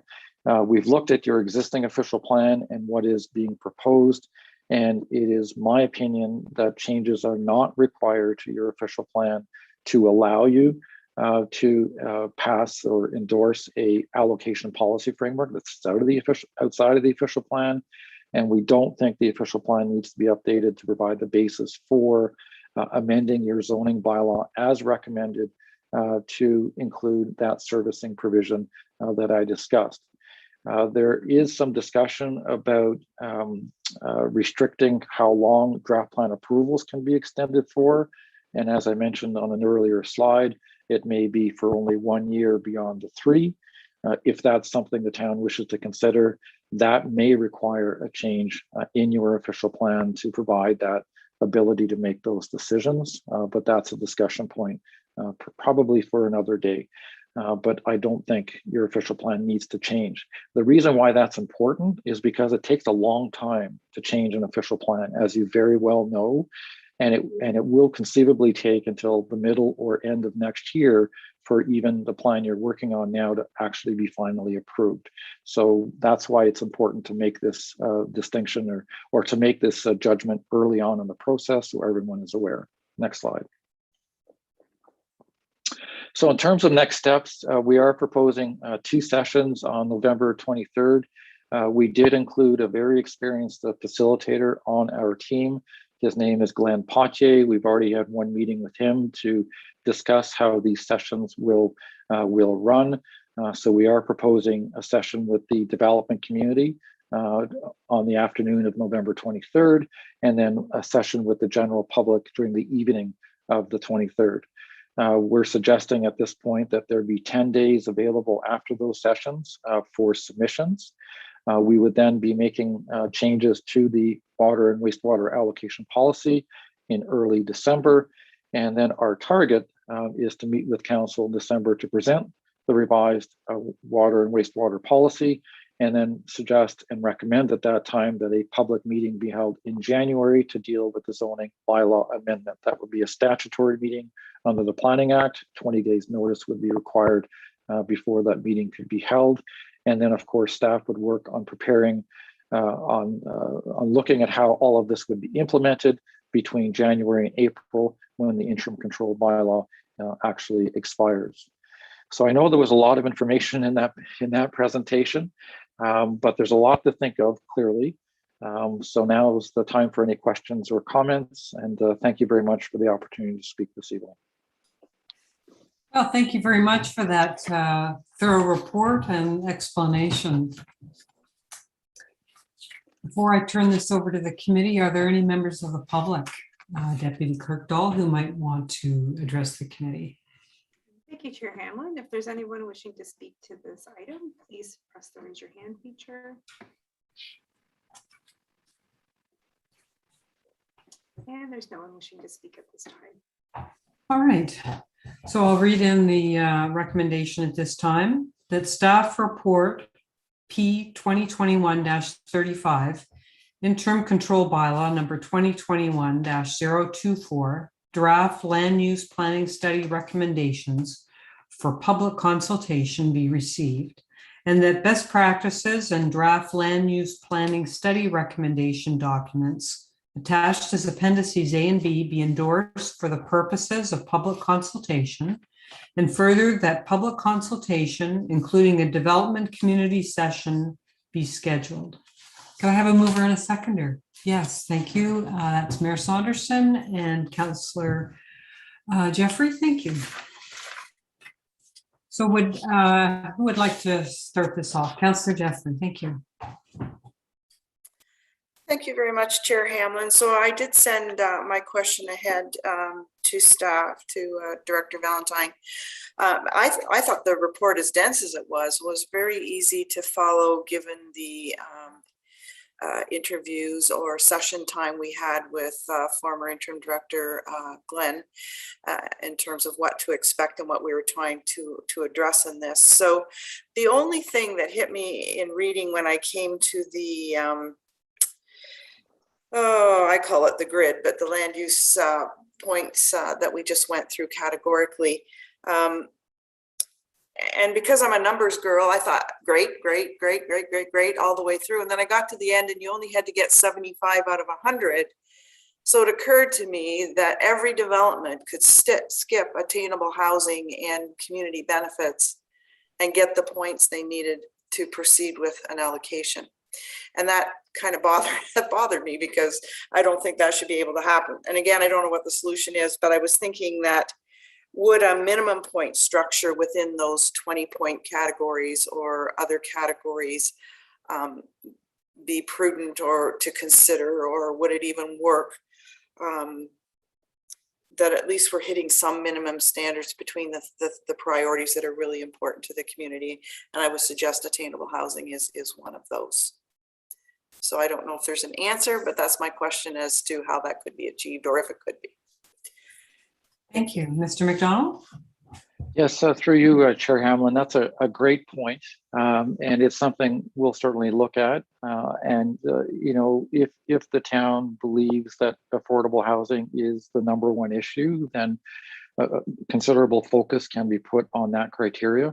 The only thing I'd suggest is that not every development includes affordable housing, but may have some other great things going for it. And restricting yourself in that way may have an impact you didn't foresee. So that's my only comment back to you, but it's certainly something we'll look at in more detail. Thank you. Okay. Who else would like to comment or question on this? Councillor Doherty. Thank you, Chair, and through you to Mr. McDonald. That was an excellent document, an excellent review of best practices and what is actually happening in Ontario right now. And I'm very much in agreement in principle with all of the recommendations relative to our implementation. Just if I could just make a couple of comments. Of all of the criteria for approval and or allocation that I saw, I think the one that I personally liked the best was Township or King Township, and specifically the village of Nobleton. They had a very robust number of criteria, and as an example, one of them, our criteria speak to conservation and sustainability, which theirs does as well. But as an example, within their conservation criteria is actually an item where natural heritage is somehow overtly protected or enhanced, whereas ours does not. Our references to sustainability have more to do with the design of the buildings, the efficiency of the buildings, and when it comes to natural heritage, just whether or not that natural heritage is deeded over to the municipality or not. So I just thought, you know, there was probably one step further we could go, particularly in a community where our residents value our natural heritage so highly. And in fact, it's entrenched in our community-based strategic plan. The second item was economic development, and based on the discussions we've had previous relative to the MCR and how important economic development is in the community, I was surprised that the point allocation was only 10, whereas most of the other criteria could achieve 20 points. And so I was wondering about that. And also, it seemed to me that among the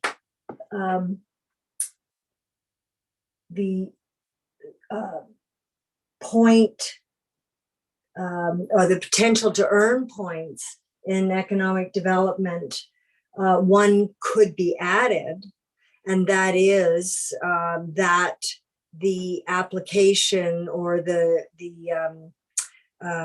building would include a residential component. And I'm thinking in particular of commercial with residential above. And to me, that is certainly going to increase supply, likely going to increase attainability, affordability. And so any commercial application that could provide that should be awarded appropriately or prioritized appropriately. And then just one other was just generally, where does NewTek and any other municipality that we supply servicing for, water and water servicing for, figure in all of this? Because these are applications within our municipality, but NewTek, as an example, is also entertaining applications. So how do we control for that? I guess that is. Sorry, go ahead. I was just going to say, let's perhaps we could just ask for an answer for that, and then we'll come back to you. Who would like to answer that? Yes, Mr. McDonald, thank you. I think on the points you've raised about how many points are allocated to economic development and if that could be bolstered, great comment, something we'll look at. One of the reasons I didn't assign that many points to it is because I didn't want the jobs being created to overtake others in terms of importance, right? So I was making a bit of a judgment call in terms of where I thought the focus should be. But as I mentioned very early on, this is a draft. These are the thoughts we have at this point. And there are many ways we can design it. And essentially, at the end of the day, this document will reflect council's wishes in terms of what's important or what's more important in terms of an emphasis. So if there's a belief that economic development should score higher, that's an excellent point and something we'll take into account. I'd love to weigh in into how New Tech does their work, but I think I'll stay out of that. I'd love to see how one council can tell another council what to do, but that would be an interesting conversation. So I think I'll not answer that question and perhaps others can. CEO Skinner, do you want to have a go at that question? Thank you, Chair. Through you to Councillor Doherty. When we do in the situation where capacity is available, when we do sell that capacity to other municipalities, it is advantageous for Collingwood in general. So, if things are managed the way that they should be, providing a higher volume of water treatment decreases the cost to the users in both municipalities. And as well, those other municipalities invest substantially in the creation of the ability to treat water at the plant. And for example, paying part of the capital costs related to the plant expansion and potentially a substantial amount in the case of New Tecumseh pending the agreement of both councils, hopefully in the near future. I think that in this case, New Tecumseh would be looking at allocating their own water in an appropriate way within their own municipality and within whatever allocation council may agree upon within the formal contract. I do see that Director Slama has turned on her video and she is accountable for this piece. So I just would like, if it's okay with the chair, to also ask her to comment.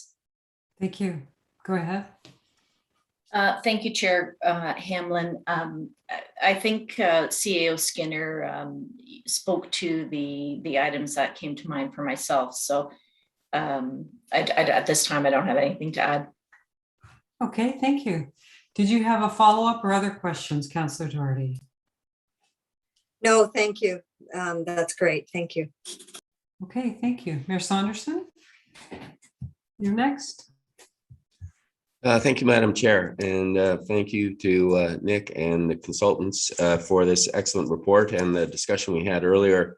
I look forward to seeing the outcome of our community involvement and stakeholder involvement in terms of the point chart. I mean, I think it's there's large philosophical issues there in terms of what we want to promote and how we want to recognize certain variables. So I think that will be an important piece going forward.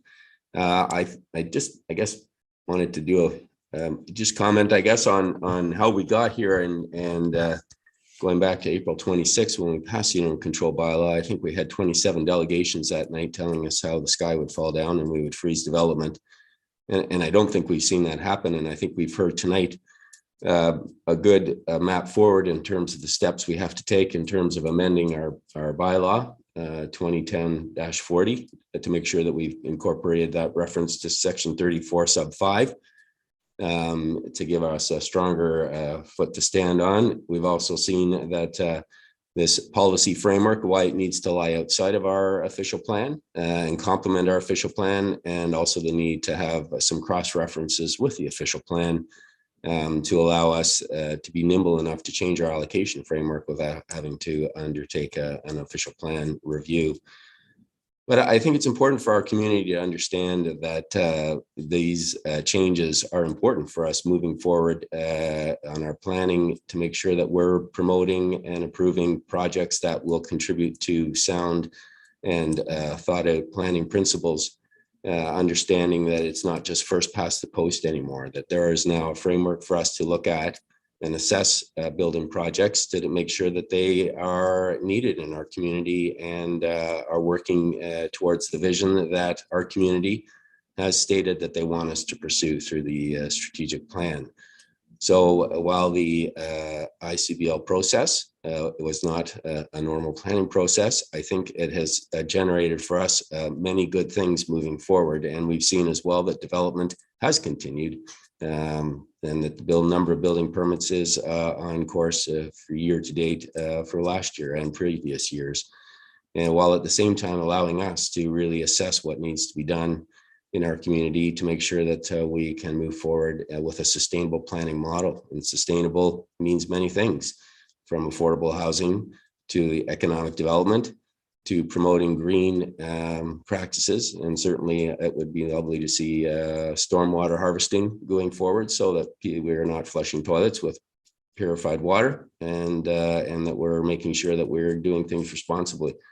So this has been an important process for our community, and I look forward to hearing the outcome of the public input.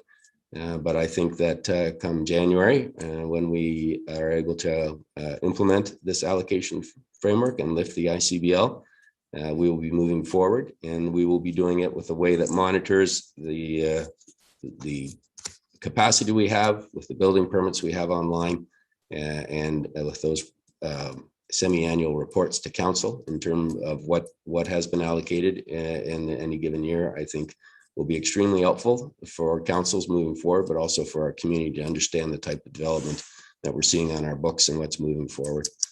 So thank you very much to staff and Nick at Meridian for all of this. It's an important evolution for our community. Okay, thank you. I have a few questions. The first one, I suspect this is directed for our director, or directed to Director Slama. The report indicates that we should be doing an analysis of our wastewater capacity. And I'm just wondering where that's at and how that will be proceeding.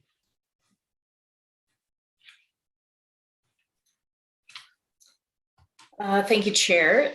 To answer your question, so yeah, this, as we move forward with an allocation policy, the intention is to definitely include an allocation ledger on the wastewater side as well. So similar to the information that we have for the water treatment plant and the capacity there, we'll just be, we have more available capacity at the wastewater treatment plant. So we'll be looking at each development and assigning the allocations at each of the facilities. And then that will help us that will allow us to report on what the available capacity is left at each of the facilities.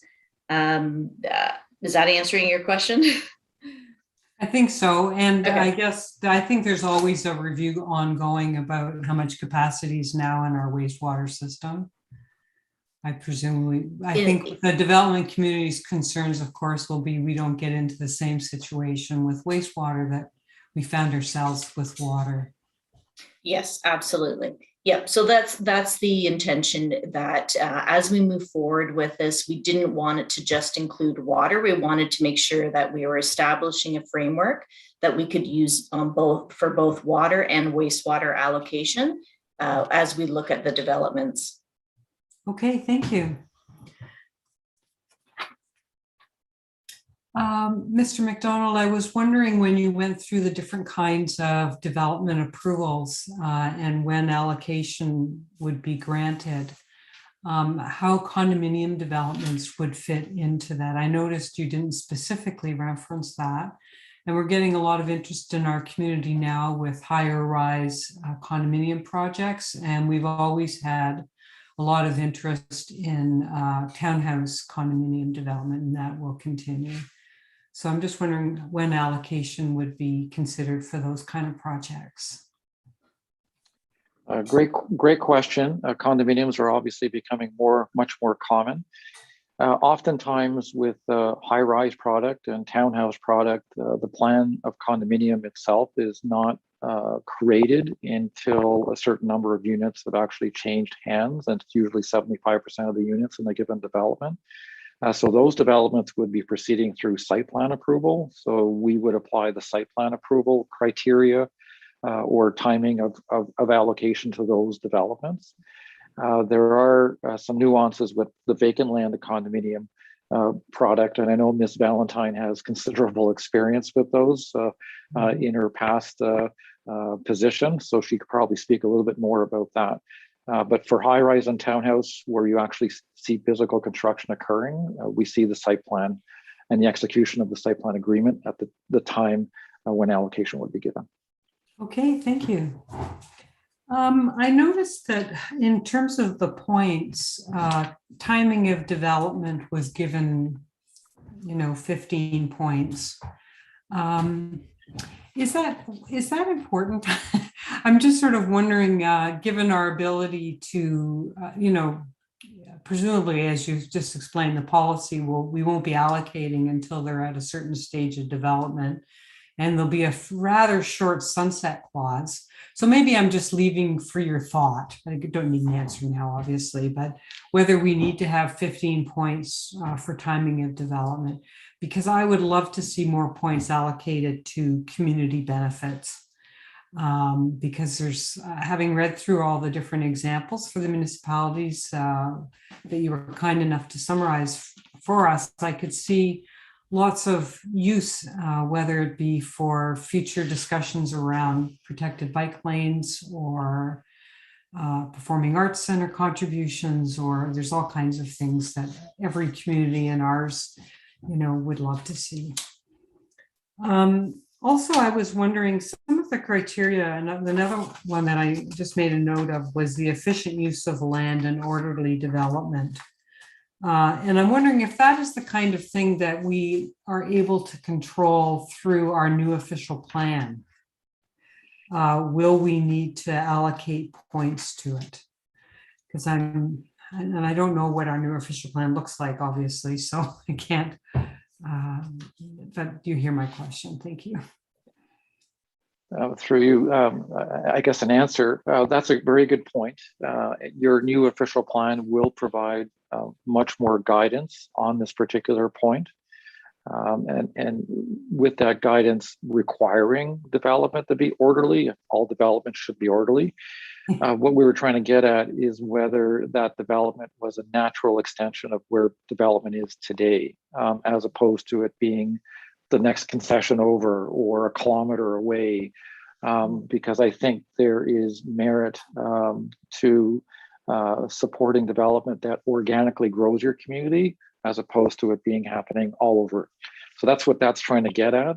But your point's well taken, because ultimately your official plan should be strong enough to not approve or condition such development such that it doesn't occur until the right time.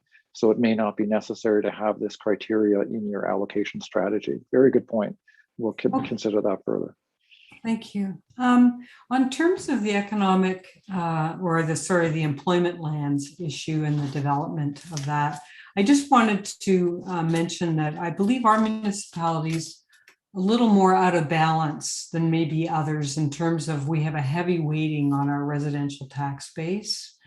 And so I'm sort of leaning towards the comments that my fellow councillors have made already on that. So I just mention that. I also am hoping that you could provide some advice in the fullness of time on how often we should look at the policy for allocations.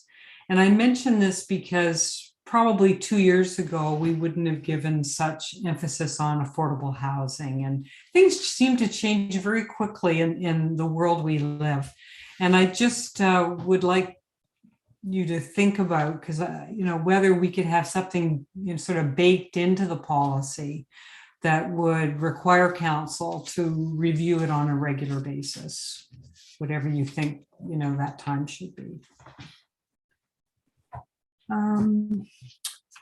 And I just wanted to confirm what I think I heard you say is that we can approve an allocation policy without amending our current official plan. Was that what you told us? Okay, good.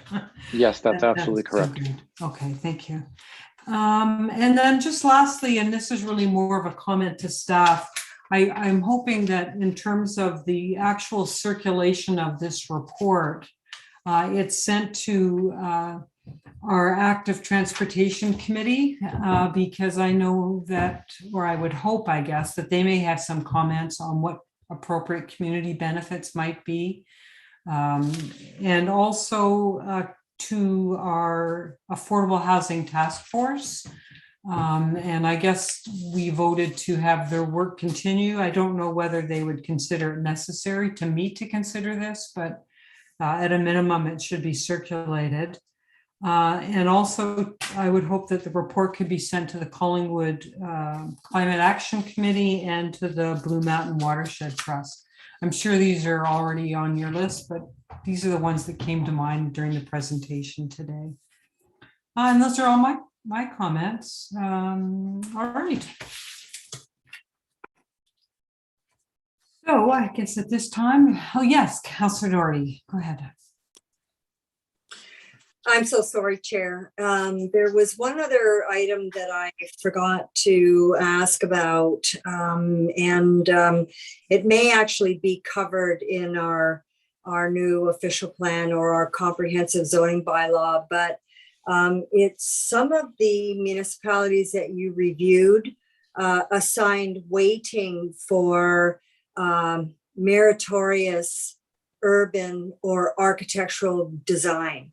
And I see that there's no reference in the criteria that you've outlined as a proposal here. And I'm just wondering why that is not there, and could it be covered elsewhere, or? That's a great question. Yeah. through you, Chair Hamlin.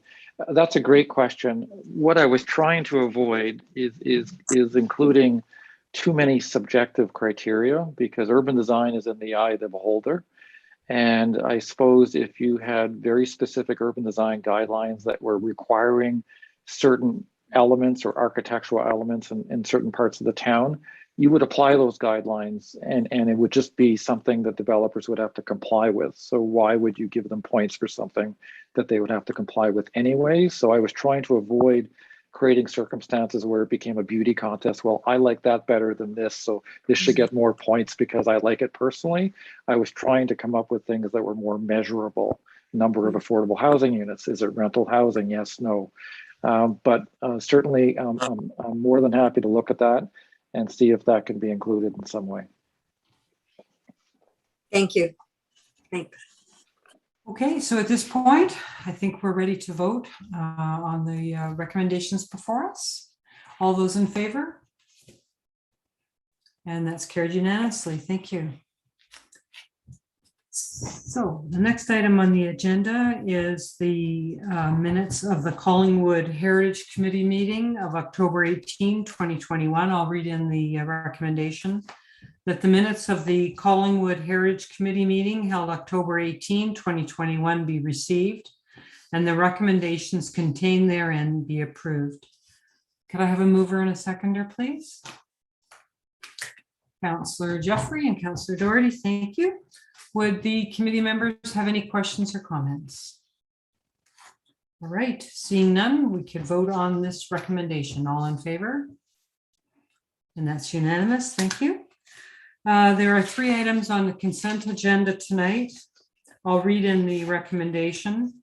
The council herein receive the general consent agenda and the motions identified below be approved. And further, that the information, opinions provided in the general consent agenda items are not that of the authors and are not verified or approved as being correct. 8.1, Ministry of Environment, Conservation and Parks, concerning regulations under the Conservation Authorities Act. 8.2, Township of Clearview, extension of ICBL with respect to cannabis operations.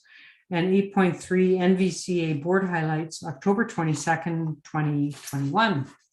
Could I have a mover and a seconder for the consent agenda? Mayor Saunderson and Councillor Doherty, thank you. I don't believe we have anyone who's requested any of these items be pulled. Did anyone have any comments? No, all those in favor? That's unanimous, thank you. Departmental updates, and I have one that I'm aware of, and that would be from Director Slama.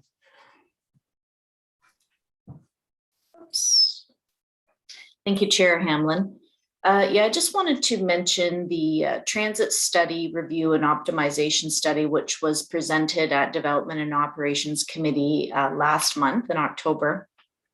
So last committee meeting, we had the consultant IBI group present the study and their findings and their recommendations. And we provided that for information, committee and council's information, and we left the engage page open so that we could accept any comments from the public or any further questions or comments from council on the study before we move forward to present our staff recommendations. So we weren't here tonight with our staff recommendation report, but the intention is to bring it forward in December.